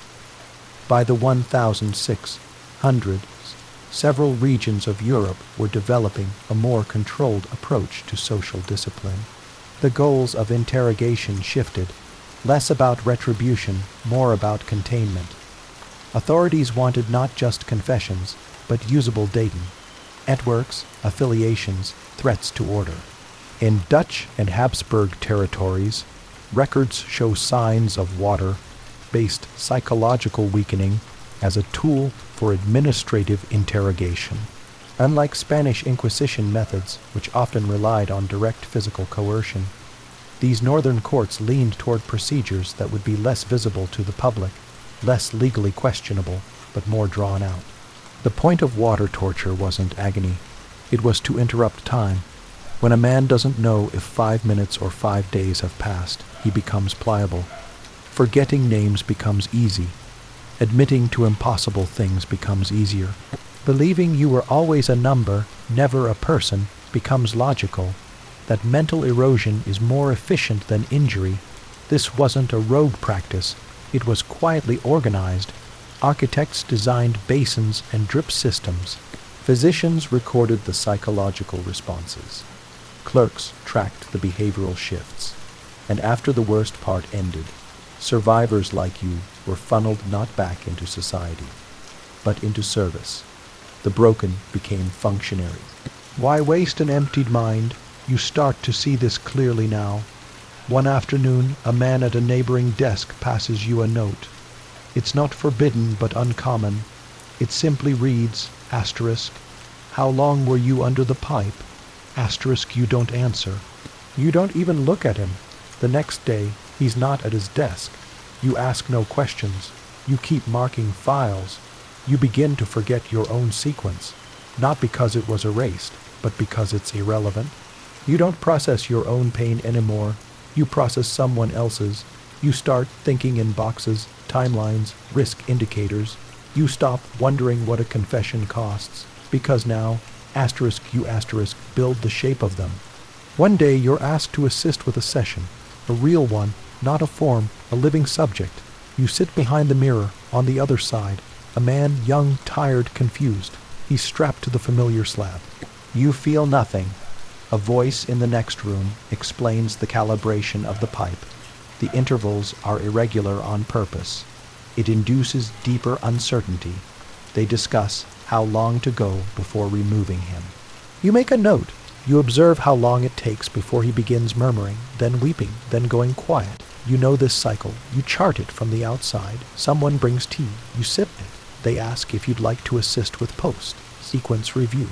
You nod. You're given the transcript of his first denial and asked to compare it to his fifth. The vocabulary has shifted. The narrative has loosened. He's nearly ready. You sign the margin. You return to your desk. You sleep soundly. Historically, the people who administered these systems were not monsters. That's what makes the history harder to digest. They were trained archivists, law clerks, minor judges. They were part of a system that slowly shifted its goals from punishment to standardization. They did not wake up craving cruelty. They arrived at it through logic. If a person lies, correct them. If they resist, disorient them. If they collapse, rebuild them. It was bureaucracy, not brutality, that perfected the use of water as a tool of mental undoing. Records from Ghent and Mechelen mentioned detainees who were released after full, quiet rotation. Sequences. But these people rarely returned to society. They entered lower, tier civil posts, anonymous, obedient, controlled. Your story isn't rare. It's standard. You are called into a side room. No desk, just a chair. A woman sits across from you, robed with a pale green sash. You've never seen that color. She has your ledger, the full account of your intake, your collapse, your responses, your assigned files. She places a hand on it. "How are you feeling?" she asks. You reply, calmly, functional. She nods. "Would you be open to relocation?" You blink. She continues. "There are satellite archives that need record handlers, fewer sessions, more analysis, long-term placement." You nod slowly. She closes the file. "Good. We'll send your assignment within a week. You'll be accompanied." You leave the room, back to your cot, back to your folded robe, back to the basin. You sleep that night without interruption. You don't dream of the pipe, because the pipe served its purpose. It wasn't there to break you. It was there to remove what didn't fit. And now you do. You're not told the location, only the time to leave. The note appears under your mug during morning filing. South stairs. Be ready. Robe and ledger only. You don't ask questions anymore. You fold the robe, your original one, the one they issued you after the pipe stopped. It smells faintly of ash now, laundered but never truly clean. Your ledger is heavier than it once was, pages filled with loops and margins, lives you never met but sorted into clean columns. You wait by the stairs. Eventually, a man arrives, not one you've seen before. His robe is trimmed in dull green, travel registry. He doesn't speak, just nods. You follow. The corridor is familiar but quieter. The ceilings lower, the air colder. This part of the complex wasn't built for staying. You pass a cart carrying sealed bundles of documents. Wax seals stamped with curling glyphs, too old to read. The outside door opens. It's been months since you felt real wind. You blink against the sun. Even in winter, it burns after weeks of torchlight. You're led to a cart, not a prisoner's wagon, but a simple wooden crate on wheels, padded, with a cloth over the opening. You climb in. The flap is pulled shut. No locks, just silence. The journey lasts hours, maybe days. You aren't told. The cart stops twice. Once to load crates, once for repairs. You aren't checked. You aren't fed either. But you weren't hungry before and still aren't now. Hunger left you somewhere between the pipe and your first intake form. When the cart finally opens, it's dusk. You've arrived. The building looks like a barn. Stone walls, reinforced doors, tiled roof half. Mossed, a chimney with no smoke. The only sign it's in use. A lantern swinging outside and a pile of chopped wood set precisely beside the threshold. Inside, it's warmer than expected. Not comfortable, just functional. There are no guards. Just desks. 3. You're shown yours. A man gestures to a chair. You sit. Another file is placed before you. This one is sealed in twine. But something is off. The ink on the label is older. The paper type doesn't match the ones you're used to. There's no printed grid, just faint lines drawn by hand. The top corner bears a mark, a faded stamp, a square inside a circle. You've seen that before, once, in the training book. A forgotten symbol, never explained.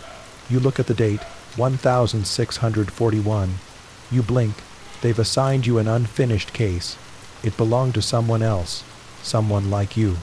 Before you, and now, you're here to finish what they couldn't. The European torture records that survived the late 1006. Hundreds rarely name victims. They name methods. They mention outcomes, but not people. Most of the paperwork once moved to secondary sites like this. One, quiet, small, off-ledger outposts, was never meant for closure. These files weren't opened to secure justice. They were opened to manage doubt, to maintain control over what was possibly true, and you're now part of that machinery. Your new duties don't differ much. Files come in, you cross, reference testimonies, mark inconsistencies, track changes between confession rounds. But here, they add something else, back files. You're not just handling new cases. You're auditing the old ones, sometimes fragments, single statements unsigned, sometimes whole timelines that stop mid-sentence. And then there's this one, the one you opened first, the file from 1641. You spend a full day reading it. It's different from the others, less structured, more scattered. There are annotations in 2 hands, neither yours. The original handler made light notes. The second tried to create an index. Neither finished. You try. It reads like testimony. but it isn't signed. It describes a man who may have confessed to distributing pamphlets. But the confession reads strangely calm, not frantic, not coerced, a slow giving up. Just like you remember feeling, you turn the page, there's a drawing, rough with ink smears. It's a system diagram, a drip mechanism, almost identical to the one they used on you, but older with weighted levers. So this method was being used well before the first official records said it began. You close the file. The silence feels heavier. The real function of secondary archives like this wasn't storage. It was continuation. When a confession couldn't be confirmed, when a testimony was suspicious but not useful, the file wasn't destroyed. It was transferred, re-reviewed, decoded, compared, and reassigned, sometimes decades later, even centuries. These files didn't contain people anymore. They contained uncertainty, and you are here to erase it. At night, you sleep on a cot beside the heater. There's no lock on the door. No one checks on you, but every morning your file pile grows. No one talks. You've counted 3 other workers in total. 1 older woman with trembling hands but perfect margins. 1 young man who never blinks during cross-referencing. 1 clerk who speaks only to himself while reviewing seals. All of you work without speaking. It's not forbidden. It's just unnecessary. Your breath fogs more each morning. Winter's deepened. Wood gets damp faster. One of the ink pots freezes overnight. You warm it near the heater. It cracks anyway. You start keeping 2. Your 1,641 file deepens. You find names repeated across pages, names you've seen elsewhere. On your own intake ledger from your old post, patterns emerge. You aren't supposed to feel anything, but you do. The man described in the file. He had your same sequence number years earlier, different country. Same system. The numbers aren't unique. They're roles, you weren't you. You were just next. That evening you walk outside, just for air. The door creaks but doesn't resist. No one stops you. Snow has started. The world is quiet, soft, unfamiliar. You've been indoors too long to remember how much emptiness can feel like freedom. The trees rustle. No footsteps behind you. No guards on patrol. They know you won't run. Because there's nowhere else you'd belong now. Historically, these satellite posts often housed more truth than the central ones. They weren't meant to prosecute. They were meant to absorb, to prevent doubt from leaking into society, to gently smother unfinished narratives. In a way, they were sleep stations for unwanted knowledge, and you're part of that sleep now. The next morning, you are handed a fresh copy of the 1,641 file. But now there's something new in it, your own handwriting, pages you don't remember writing, marks you didn't make, dates that don't match. You go back and check the original. They match exactly. You didn't write them. But you wrote them, or someone did, with your sequence. You ask the clerk if he recognizes the symbol on the stamp. He stares at it, then at you, then shrugs. It's not that he doesn't know. It's that he's not allowed to answer. You nod, he nods back. Later that day, your heater breaks. You file a repair slip. No one comes. By nightfall, your ink has frozen again. You sleep in gloves. When you wake, a new robe is folded at the edge of your cot. Not gray, blue, different color. You put it on. It fits perfectly. And so the system continues. You are no longer a subject. You are a stamp, a symbol, a part of the archive, not outside it. But one thing still bothers you. The drawing, the early pipe system from the file, you trace it onto your ledger, you annotate it, you think about improving it, you don't know why. What if you're not the last to work this file? What if one day you are the one they are reassigned? Your blue robe is quiet. It doesn't make noise when you walk. The fabric is heavier than gray but softer at the collar. The stitching is straighter, more deliberate. It doesn't itch. You aren't told what the change means, but no one needs to say it. The others see it when you enter the archive room. They don't nod, they don't speak. They just shift slightly in their chairs.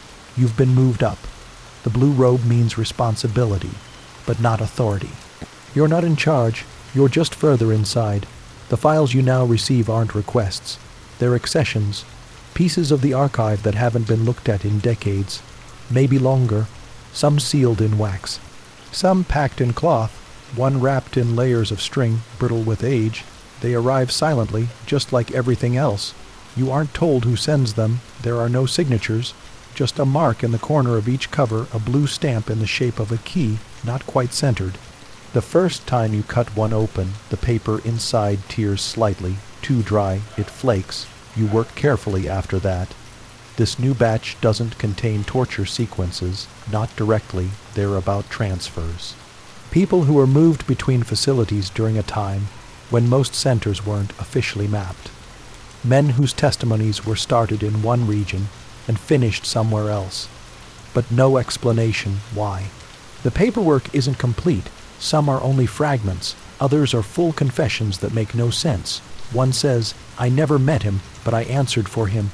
Another, "I wasn't the one arrested, but I remembered what he knew." You begin charting the inconsistencies. By the second week, a pattern emerges. You're looking at a system of identity rotation. A theory you once heard whispered between scribes in your first post, but no one dared write it down.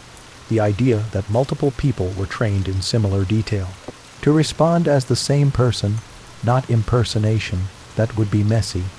This was cleaner. They made versions. They split a single accused person into multiple bodies, then processed them separately. If two cracked, the confession was confirmed. If only one did, the results were discarded, but the damage remained, the confusion permanent. No way to undo what was admitted. By someone you didn't know, for something you never said.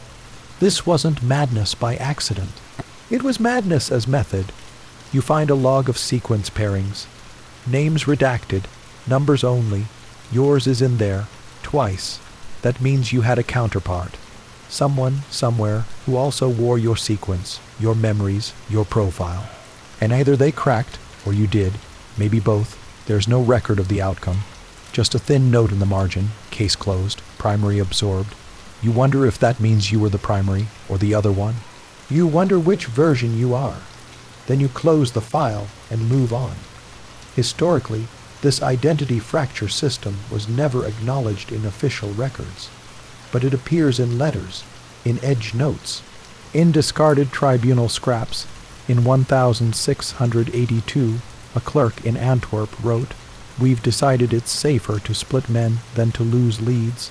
Too many minds in one head was confusion, but split across two, much more efficient." That letter was never sent. It was found in a desk drawer a century later, filed under drafts do not circulate. The next day, a new instruction appears. No file, just one line, reprocess yourself. You know what it means. You're to audit your own case. The original intake file, you're not meant to question it. Just verify that the steps match. You receive the folder that evening. It's thin, familiar handwriting, your handwriting. Dates you don't remember writing. Descriptions that sound like you, but not completely. The confession is there too, signed not by your name, but by your sequence. You read it. Slowly, it says you admitted to receiving prohibited fragments and replicating unauthorized memory. You don't remember doing either. But you don't remember not doing them either. You mark the inconsistencies. Then you sign the bottom again, this time in blue ink. Your heater is repaired 2 days later, without request, without explanation. There's new wood stacked beside it. Pine, it smells better than the old rotwood you were burning. You sleep more easily. You wake up once in the middle of the night. Only once. You could swear someone was sitting at the foot of your bed. But there's no one there. The next file is sealed in iron thread, not string, metal, wrapped 13 times. It takes you nearly half an hour to untie. Inside, 1 page, a list of 8 names, each crossed out in thick black ink. Underneath them, one name you recognize, yours, not crossed out yet. You don't know what it means. You don't report it. You burn the thread. You rewrap the page. You put it at the bottom of your drawer. And forget about it. Mostly, the blue robe feels heavier now. It doesn't itch, but it presses. When you bend over to mark pages, it shifts against your neck, reminding you that you're not just reading files. You are becoming one. Outside, the snow melts. A clerk from the nearby village delivers supplies. You're not allowed to speak to him, but once, he drops a note into your bin by mistake. It's addressed to someone else. Inside, a question. Do they still train them with the drip? No answer is written. You return the note anyway. You keep your head down. Sometimes the job is almost peaceful. The ink is smooth. The pages lie flat. The hours pass without resistance, but sometimes you hear a noise from the empty room next to yours. No one was assigned there. You were told it's for storage, but sometimes you hear breathing. One morning, you find a second blue robe folded beside your cot. Identical to yours, same stitching, same size, no note, no name, you leave it folded, but now you sleep closer to the wall, just in case. The silence in your building isn't quiet anymore, it's thick. When you walk, the walls don't echo the same way. When you write, the scratch of your quill feels louder. When you read, it feels like someone is reading behind you, but there's no one, of course. That's the whole point of places like this. They're not built to be staffed, they're built to contain. By the end of the month, you've reviewed 31 old files. 17 mention duplicated identities. 9 describe symptom drift, memories that changed after intake. 5 are flagged inconclusive. None of them are marked as false, not one. The system didn't fail, it absorbed. At dinner one night, the older clerk finally speaks. You're the only two in the room. She doesn't look up. Just says, "Do you think we were ever real?" You don't answer. You don't look at her, because you don't want to know her face. Not if she disappears next week. Not if she was your file before you. You ask for a mirror. Just to shave, you haven't seen yourself clearly in months. They deny the request, say it's unnecessary, so you stop asking. You let the beard grow. Let the lines deepen. One day, someone will read your handwriting and think it's theirs. And they'll mark your thoughts as errors, and then they'll wear the robe. No one ever said this work was punishment, but no one ever said it ended either. You don't count the days anymore. You just turn the page. You just check the ink. You just sleep without dreaming, because dreams would be a form of memory, and memory would make this harder. The mornings blend now. There is no bell, no official wake up, but your eyes still open at the same time. The light filtering through the slats has shifted paler, now colder, less golden. Even the warmth from the repaired heater feels mechanical. You begin counting the steps from cot to desk. 14, from desk to wash basin. 6, from wash basin to the exit. 9, you don't know why you count, but you do it every day. There's comfort in finding that the numbers don't change. Because everything else quietly has, you are now processing cases with red tags. You were never told what the color meant, only that they required discretion and reduction. Reduction means one of 3 things: condense testimony, remove names, strip emotion. You're not given guidelines, just the files and a deadline. The first red tag contains a full confession, 13 pages, neatly written. A man admitted too long. Term refusal to align thought. He used that phrase repeatedly. You pause. It's not a term used anymore. Not in this post. Not in any post you've seen. You check the outer stamp. The case is dated 1623, even older than the blue stamp file. You look at the signature at the end. It's smudged, but the last letter is the same as yours. Different name, same hand. You cut it down to 5 pages as instructed. You send it back. They don't respond, but 2 more red tags arrive. You begin to suspect the files aren't from outside at all. They're coming from this building, maybe even this hallway, maybe even the room next door, the one no one talks about. You've stopped asking who else is assigned here, because there's no list, no clock-ins, no rosters. You don't know the name of the older clerk, or the blinking one, or the one who used to hum before he stopped showing up. The silence around you is dense now, like insulation. Historically, bureaucratic isolation in late, stage inquisitorial outposts was deliberate. In 1711, a quiet policy shift encouraged asynchronous assignment of personnel, meaning workers wouldn't arrive together, wouldn't leave together, wouldn't ever share lunch. The goal was to minimize memory collision. If you don't see others at the same task, you can't question the task. And if you never know their names, you can't record their disappearance. One evening, You hear footsteps at midnight, not your own. Not near your door, outside, pacing, then stopping, then pacing again. You wait. It doesn't come closer. But the next morning, there's a line of muddy prints leading to the back storage door. One set. Barefoot? The prints disappear halfway across the stone. You don't report it. Because there's no one to report to. Because maybe you made them. The next red tag file is different. It's not a confession. It's a report on confessions. Someone was cataloging which phrases appeared most often under duress. The top 5 included, "I remembered because you needed me to. It was quiet before you asked. If you say I said it, then I suppose I did. I don't remember which version I am." Please don't drip anymore.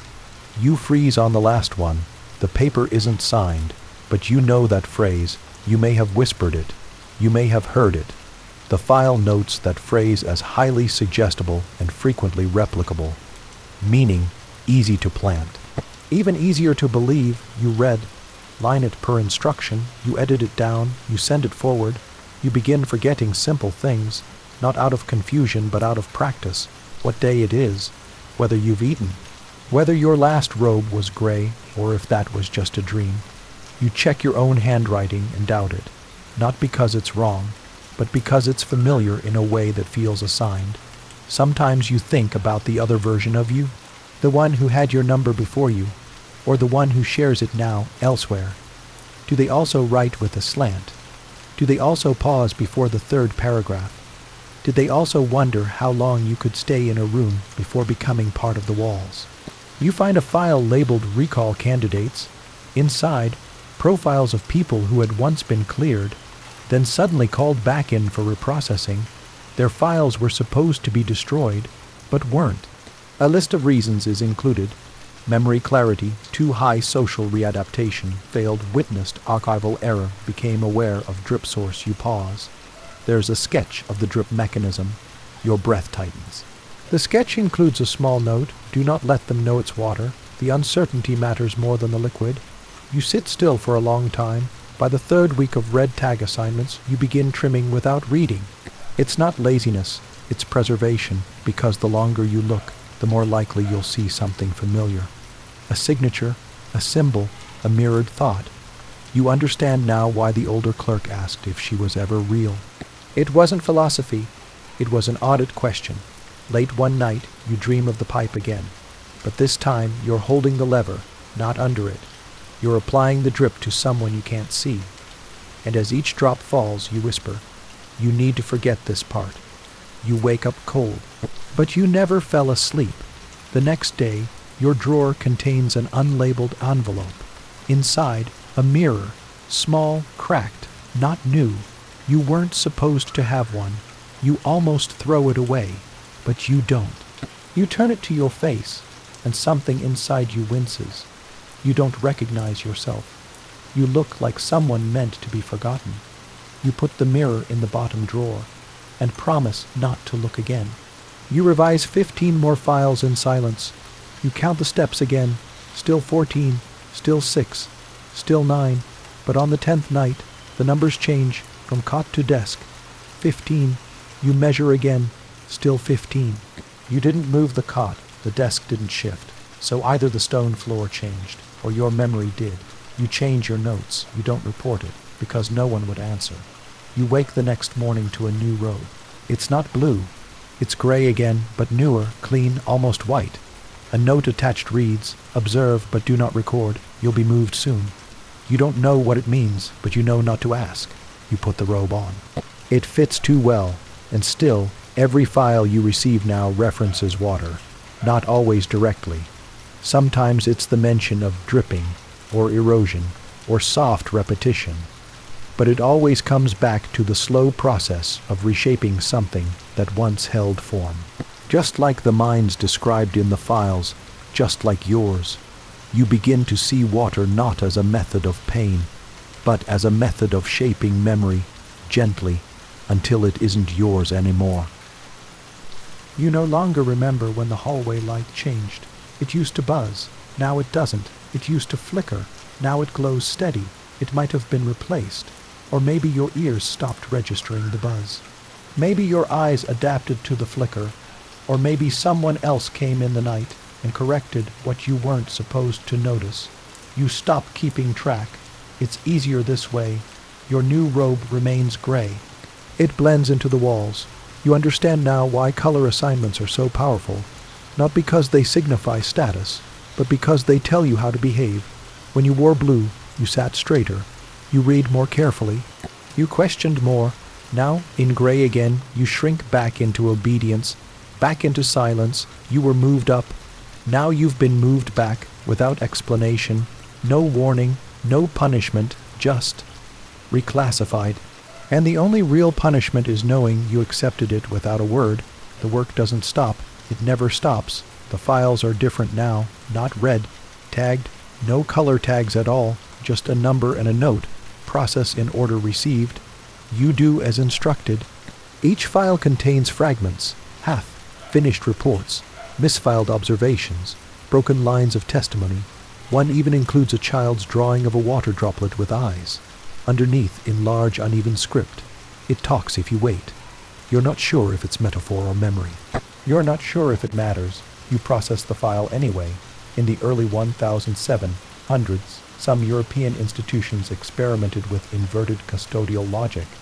Instead of moving prisoners to different buildings, they restructured the rooms around the prisoners. Walls were shifted, beds swapped, light sources re-angled. Identical objects replaced others gradually. The goal, dislocate the prisoner's memory without ever removing them. It worked best on quiet inmates. Those already compliant, because they noticed but didn't complain. And once a person begins to doubt their own sense of place, everything else can be rewritten. You start forgetting the drawer numbers. You used to remember that supply forms were kept in drawer 3. Or was it 5? You check both. They're empty. Maybe they were always empty. Maybe you imagined the forms. You stop checking drawers. You stop requesting anything.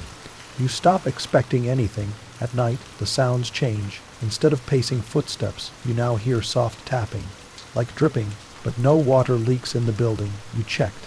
Every pipe, every basin. Dry, the sound is in your head now. Maybe a memory, maybe conditioning, or maybe you're just filling the silence. You receive a visitor, a man in travel clothes, dusty boots, no name, no folder, just a quiet glance toward your cot.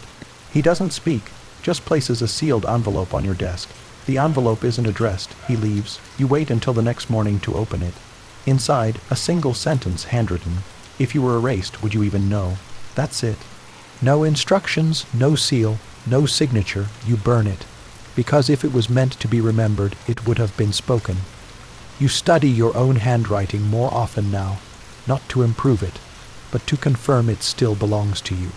The shape of your R, the way your lowercase f curls left. You compare it to older logs. Sometimes they don't match. You convince yourself it's the ink, maybe the pen, maybe someone copied your work. Maybe you copied someone else's. Maybe there's no difference anymore. The next case file is entirely blank. Nothing inside, just a folder, numbered. You think it's a mistake. You check the seal, intact. Inside the folder flap in pencil, that was the point. You shelve the file, you don't log it. Historically, one of the most effective psychological techniques in slow. Drip tortures wasn't the water itself, but the absence. When a prisoner grew used to the rhythm drip, drip, drip, and the sound stopped, their nervous system panicked, not because they were safe, but because something familiar had disappeared, and their brain assumed it was punishment. The removal of pain became more unbearable than the pain.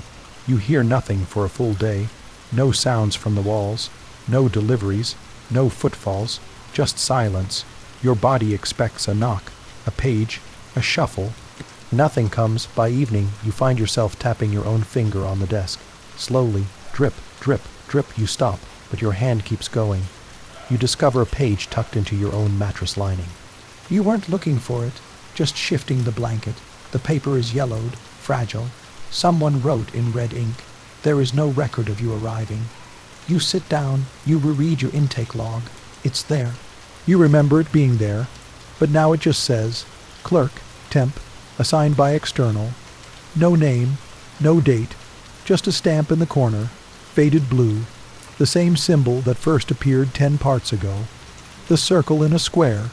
You begin to wonder if that stamp predates the entire archive, if the building is just a physical echo of something older, something copied, something replicated until it became normal.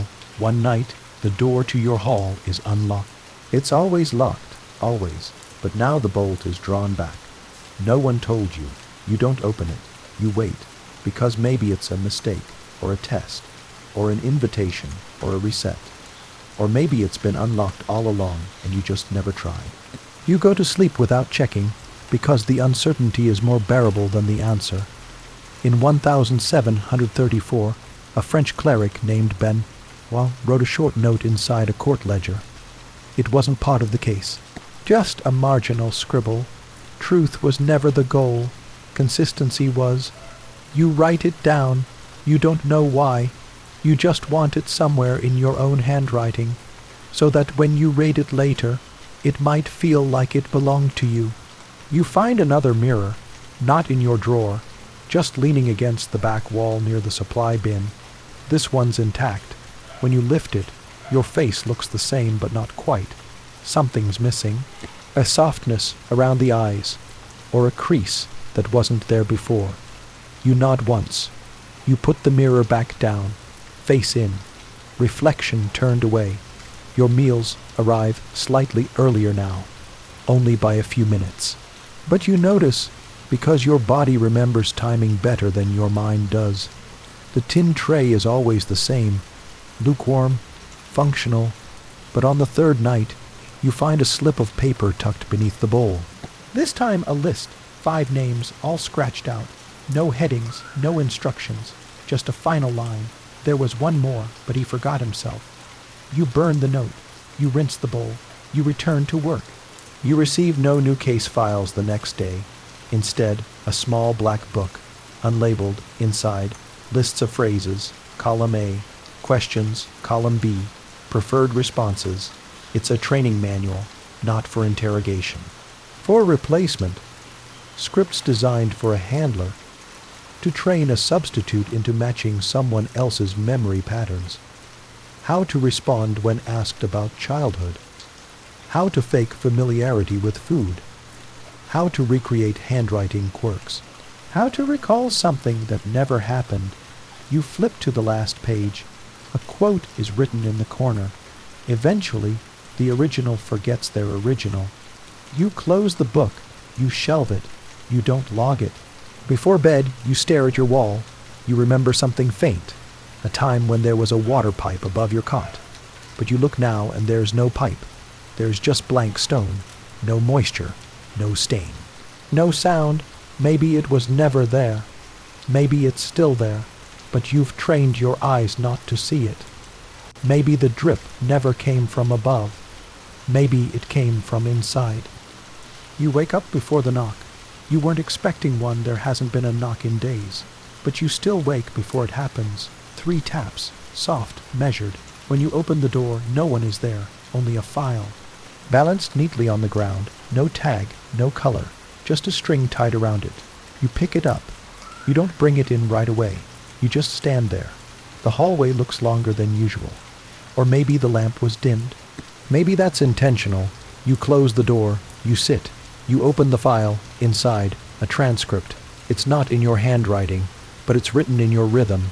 You recognize the pause between paragraphs. The indent on the 3rd line, even the faded ink pattern looks familiar. At the top, interview 4B internal memory alignment. The transcript documents an exchange between 2 people, one labeled subject, the other, recorder pending. They ask questions. The subject gives answers, not detailed ones, just calm, vague affirmations. You read half the page before realizing something. The subject's replies match a conversation you had days ago, weeks, word for word. But you never wrote it down, and no one else was present. So who recorded it? You flip to the back, stamped, circle inside a square, faded blue again. You aren't surprised anymore. You've stopped reacting to strange things. You just shelve the file, not under a category, just shelve it. The act of filing is the only constant now.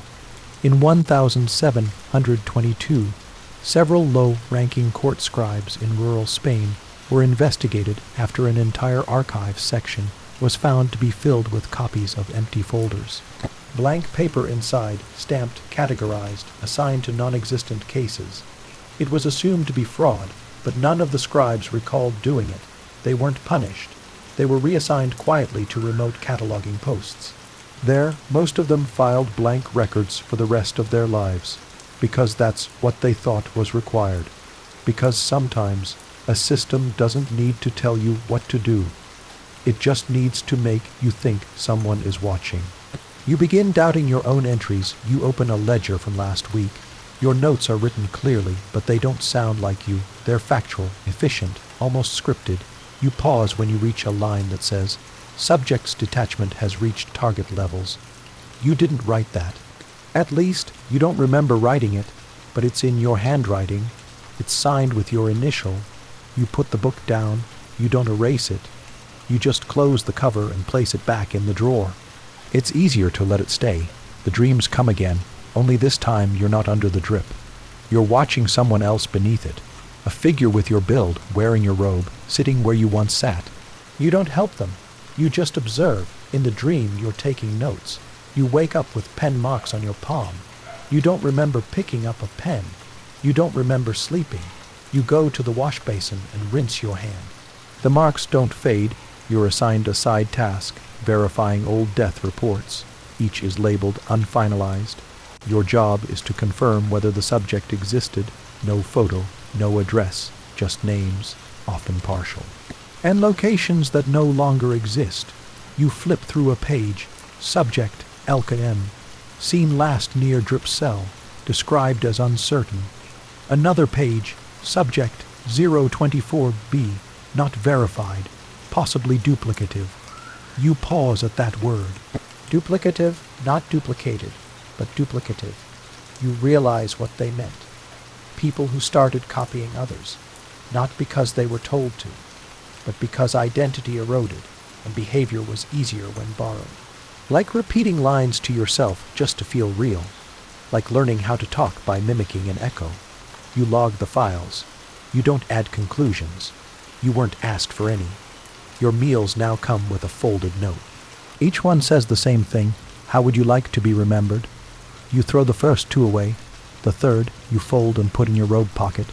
You don't answer, but the question stays in your head. You try to recall how your family spoke about remembrance. You realize they didn't, not directly. They spoke of duty and order and leaving things cleaner than you found them, but never memory, never legacy. Just continuation, as if staying in place was the only real victory.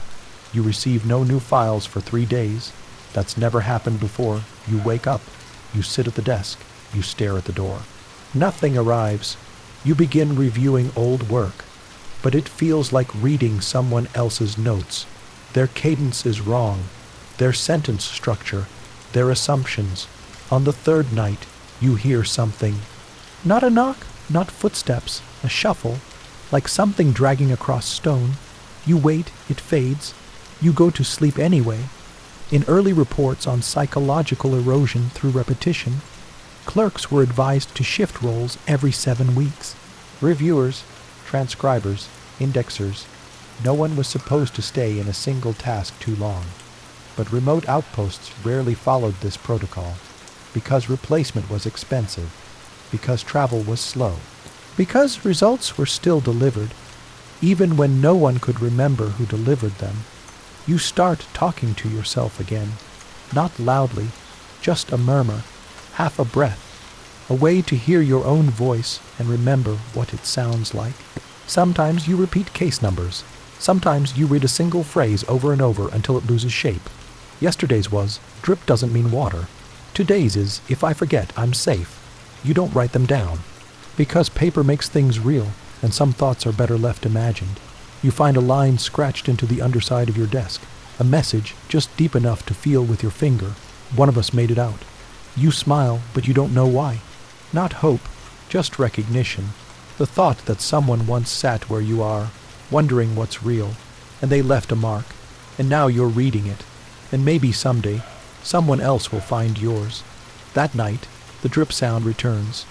But it's inside your ear, a phantom pulse. You count the seconds between each echo. 6, then 4, then 8. It's irregular, and that's worse, because irregularity means someone's still controlling it. You wake with your pillow damp, no leak in the ceiling, no sweat, just a small puddle. You don't clean it. You just flip the pillow and sleep again. A new file finally arrives, thin, only one page. It's not a case. It's a memo, marked internal distribution only. The message reads, Clerk 3A has reached conclusion stage. Prepare for extraction. You're Clerk 3A, at least. You think so. You check your badge. No number. You check your log. The earliest entry begins. Reassigned identity pending. You sit still. Then slowly you open your bottom drawer. Inside, the mirror. The one you promised you wouldn't look at again. You lift it. You stare. And for the first time in weeks, maybe longer, you whisper your own name out loud, soft, unsure. No one answers, but it echoes, once, and then again. You hold the mirror tight and close your eyes. They come for you before morning. No knock, no boots, no voices, just the latch sliding open. The door creaks slowly, not from disrepair, but as if it's meant to warn you. You're already awake, sitting, dressed, waiting, because something in the last echo of your name, the one you said into the mirror, told you this was your final night in that room. A man enters, no insignia, no clipboard, no weapon. He doesn't speak, just gestures toward the hallway. You stand, you follow, and you don't look back. The building feels smaller than before. Each corridor seems tighter, narrower, like it's folding in on itself. You pass rooms you don't recognize, desks you don't remember walking by before. Some of the doors are open. Inside, empty cots, dusty trays. One room has a mirror turned toward the wall. You wonder if someone did that for the same reason you stopped looking into yours. Not because of vanity, but because certainty is more dangerous than confusion. Certainty makes you fight. Confusion makes you compliant. They don't want fighters. You reach a transport bay. It's almost silent. Only a faint wheeze of wind through a cracked vent. The cart waiting for you looks identical to the one that brought you here weeks ago, or months, or years.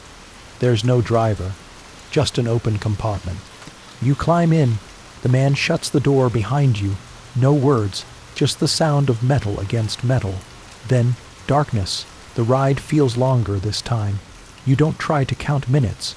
Your sense of time's already unreliable, distorted by routines designed to feel endless. There's no window in the compartment, no light source, just the steady hum of motion, like being inside a machine that's forgotten its purpose. You sleep, or maybe you don't. Eventually, the motion stops. The door opens. Another man, this one older, cleaner, less familiar, stands outside.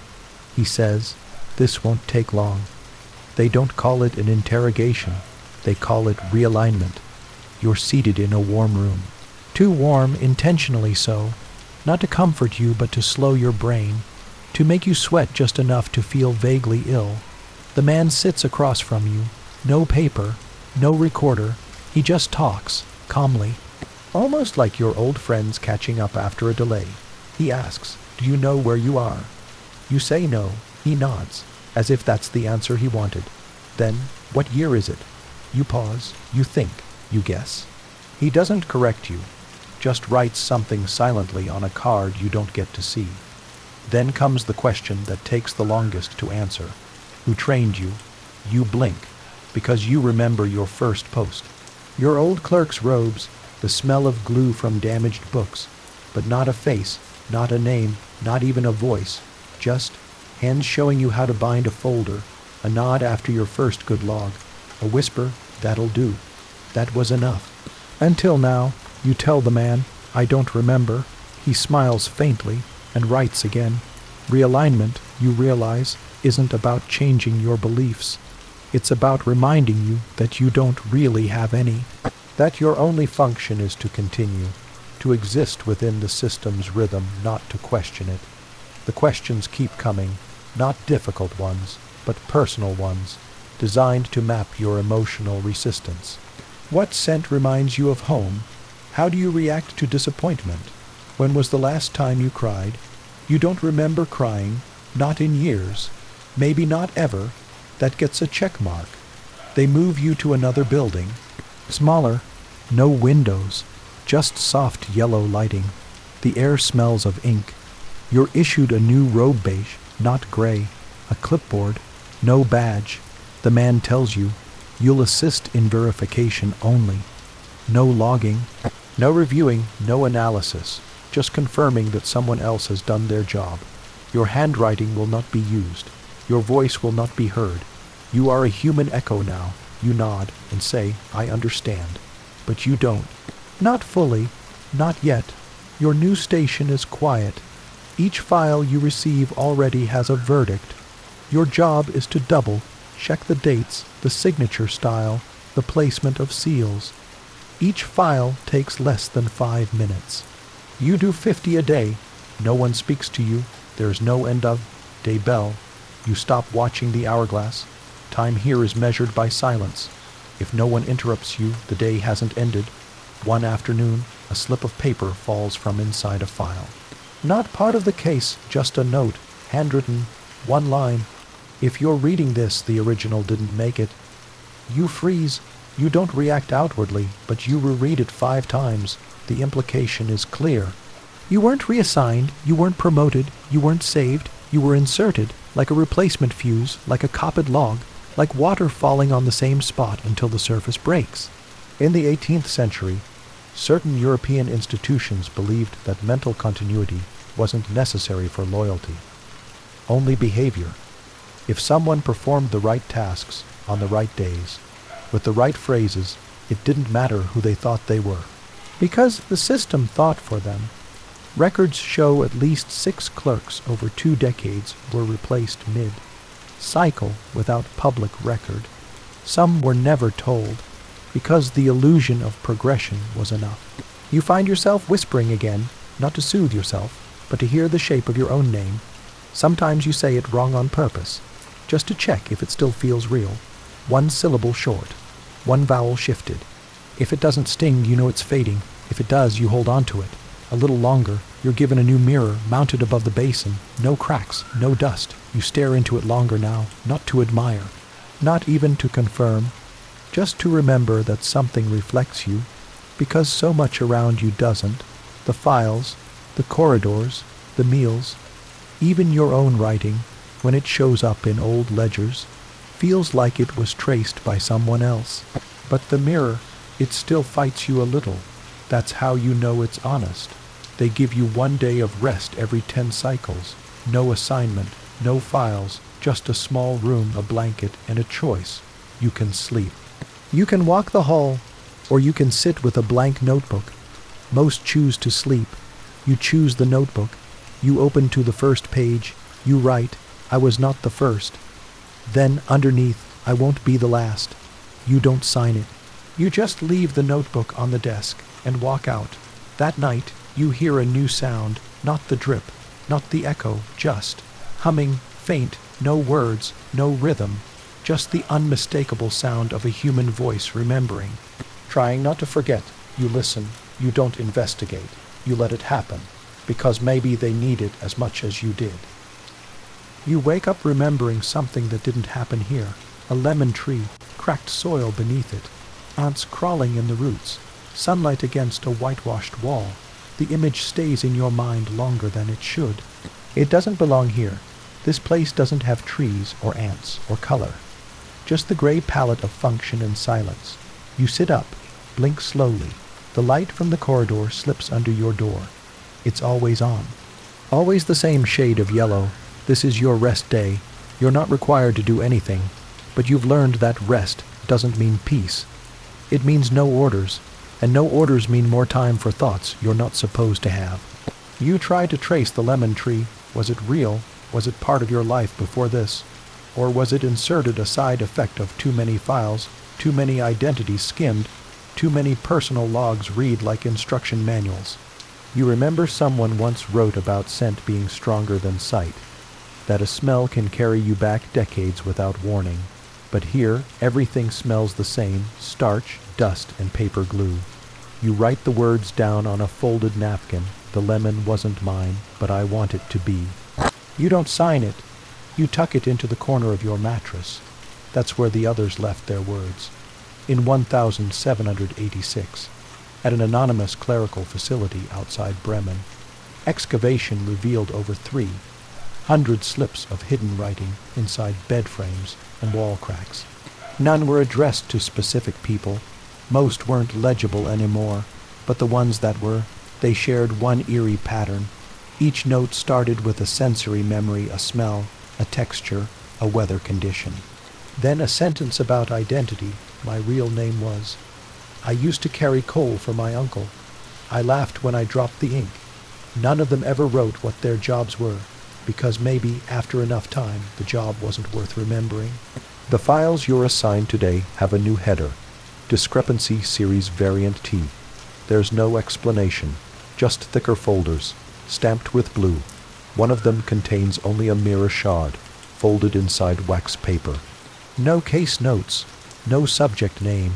You don't know what it's meant to verify. You hold it in your palm and tilt it toward your face. But the fragment shows only part of your eye. Not enough to confirm anything. Only enough to suggest you're still here. You file the shard. You write in the log, partial presence detected. No one will question that, because no one reviews your log anymore. Or maybe they do, but silently. From another room, with gloves, the verification system wasn't made to protect truth. It was made to preserve rhythm. Later that evening, a woman sits across from you in the quiet zone.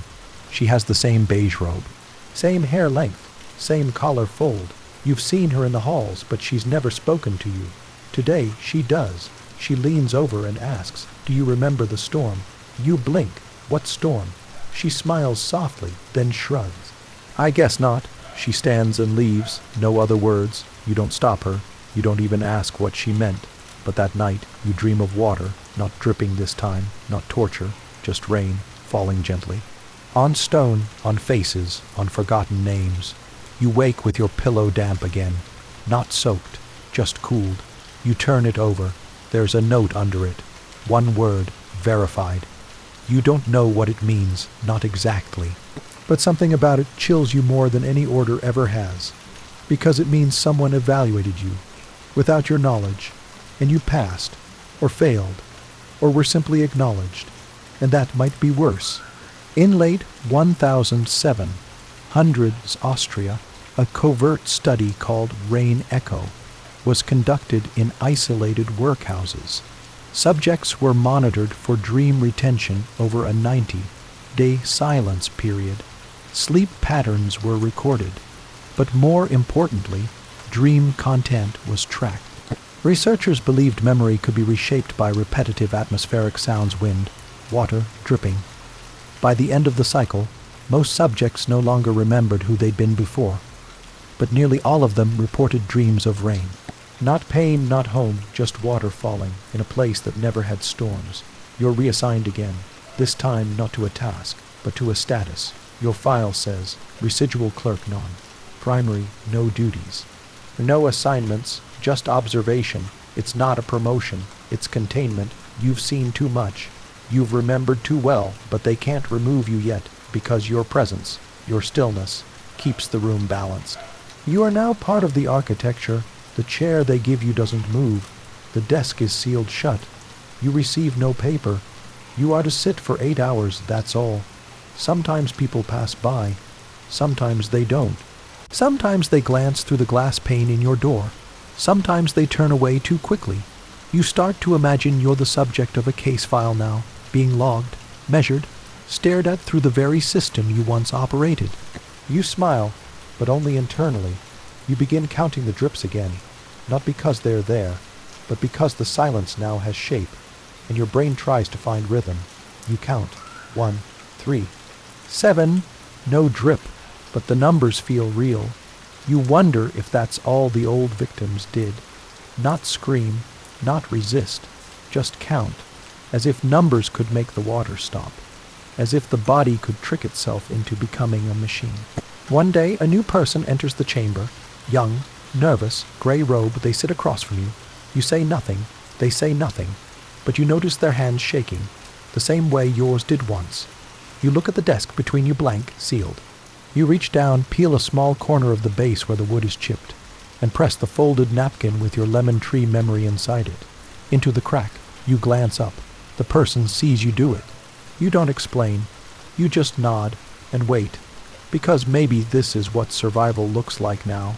Transference, not escape, just the passing of things that once made you human. The lights dim at the usual time. You're escorted back to your chamber. No one says good night. You sit on your cot. You feel your own name somewhere at the base of your spine, like a phrase you heard once as a child but forgot to write down. You repeat it silently. It doesn't sting anymore. You take the napkin copy out of your second pocket, yes. You kept one and read the line again. The lemon wasn't mine, but I want it to be. You finally add something beneath it. I will never verify this. You tuck it back inside your robe, close your eyes, and let yourself forget, just for now. You are no longer assigned a number, not because you earned a name back, but because you don't need one. You've reached the last tier of the system. It's called structural presence. The official term means nothing. But the rules change. You don't report. You don't review. You don't verify. You are allowed to exist, that's all. Your days are timed by light now, not hours. The lights dim slowly over the course of the shift, then return in the same gradient the next morning. It's not for your comfort. It's a recalibration experiment. How long can someone remain functional without being told when to sleep? They're studying your decline, quietly, softly, without interruption. You are the final record they haven't closed, and you know that because someone left the folder open on your shelf this morning. Inside, your own handwriting, old entries, you verify the date stamps. You verify the style of loop on your lowercase g. Yes, that was you. You feel no emotion reading it. It's like watching an actor imitate your breath. You remember when you used to hesitate between certain words, between observed and recorded, between drip and impact. Now you barely choose. You let the page choose for you. That's what they wanted all along. A new file appears, no markings, just a thick folder labeled Archival Reclamation Unlisted. Inside, old torture records, water method documentation, sealed observations from 1741. Even ink formulas used to write the notes. You're not supposed to have access to this, but no one tells you otherwise. Maybe this is the test. Or maybe there are no more rules left to break. You flip through the pages. Each one details non-physical resistance during water trials. Case hash 11. Subject refused to blink. Lasted 42 minutes before collapse. Case hash 14. Subject believed he was being forgiven, not punished. Case hash 19. Subject began repeating numbers. Claimed counting kept the mind in. Case hash 26. Subject smiled during final session. Logged as unspecified madness. You pause. Because you remember smiling too, a few nights ago, when the lemon came back. A loose sheet falls from the folder, folded 4 times, handwritten, familiar loop on the G. You unfold it and realize it's your own note. The one from months ago, the lemon, the not mine. But I wanted it memory, the line, I will never verify this. Someone archived it, cataloged it, filed it here. That means it was read by someone above you. And they let you continue. Why? Because it fit their data, or because somehow they understood. You want to ask, but there's no one left to ask. You are the only one in the chamber now. In 1793, one clerk insane. Flower was logged as functionally erased. His name was removed from logs, but his daily tasks continued for 3 more months. He was never reassigned. His notes showed up in files for decades afterward, small edits, margin corrections, phrase replacements, but always in his handwriting. Some theorize he never died. He just became part of the system. A silent editor, a myth. They called him the water archivist, not because he tortured, not because he resisted, but because he survived silently. Longer than anyone else. The final room is smaller than your original cell. No cot, no mirror, just a desk and a stone basin. You recognize the shape of the basin, same as the water chamber, but this one is dry. You run your fingers over the rim, still smooth, but cooler now. No warmth of purpose left in it. A folded cloth sits at the edge. Inside, a droplet stone, perfectly round, worn at one end, stamped with the old insignia. A square inside a circle, the reverse of your file's mark. You close your hand around the stone. It fits your palm, not perfectly, just enough to feel like it could be yours. You sit at the desk and write one final line. The drip never hurt me. It was the silence between. You don't sign it. But you don't hide it either. You leave it on the desk, open, centered, visible. You don't know who will read it, or if anyone will, but that's not the point. The point is, you left it behind, not for rebellion, not for recognition, just for continuity. There are no more rooms, no more transfers, no more files. You live now in the pause, not before the drip, not after, but the in-between, and you learn to find peace there. Because the in-between is where you remembered yourself, the space between compliance and collapse, where memory lived longest, where silence became a home, not a prison, and where your name still echoed. Softly, not out loud, but real enough to keep. Final reflection: European water torture wasn't built for spectacle. It wasn't meant to break bones. It was designed to erase certainty slowly. It let you keep your body, but it carved out your identity, drop by drop. Until all that remained was the rhythm of compliance and the faint memory of who you used to be. And yet, some resisted, not with fists, not with fire, but with silence and memory and small truths hidden under cots. The system counted drips, but it forgot that people remember, even the boring parts, especially the boring parts, because boredom leaves room for thought, and thought is dangerous. So if you ever feel the drip in a job, a system, a silence that stretches too long, count it, mark it, name it. That might be the only thing keeping you from disappearing. Thank you for listening. Would you like to continue to the next story in the Bizarre History to Sleep series?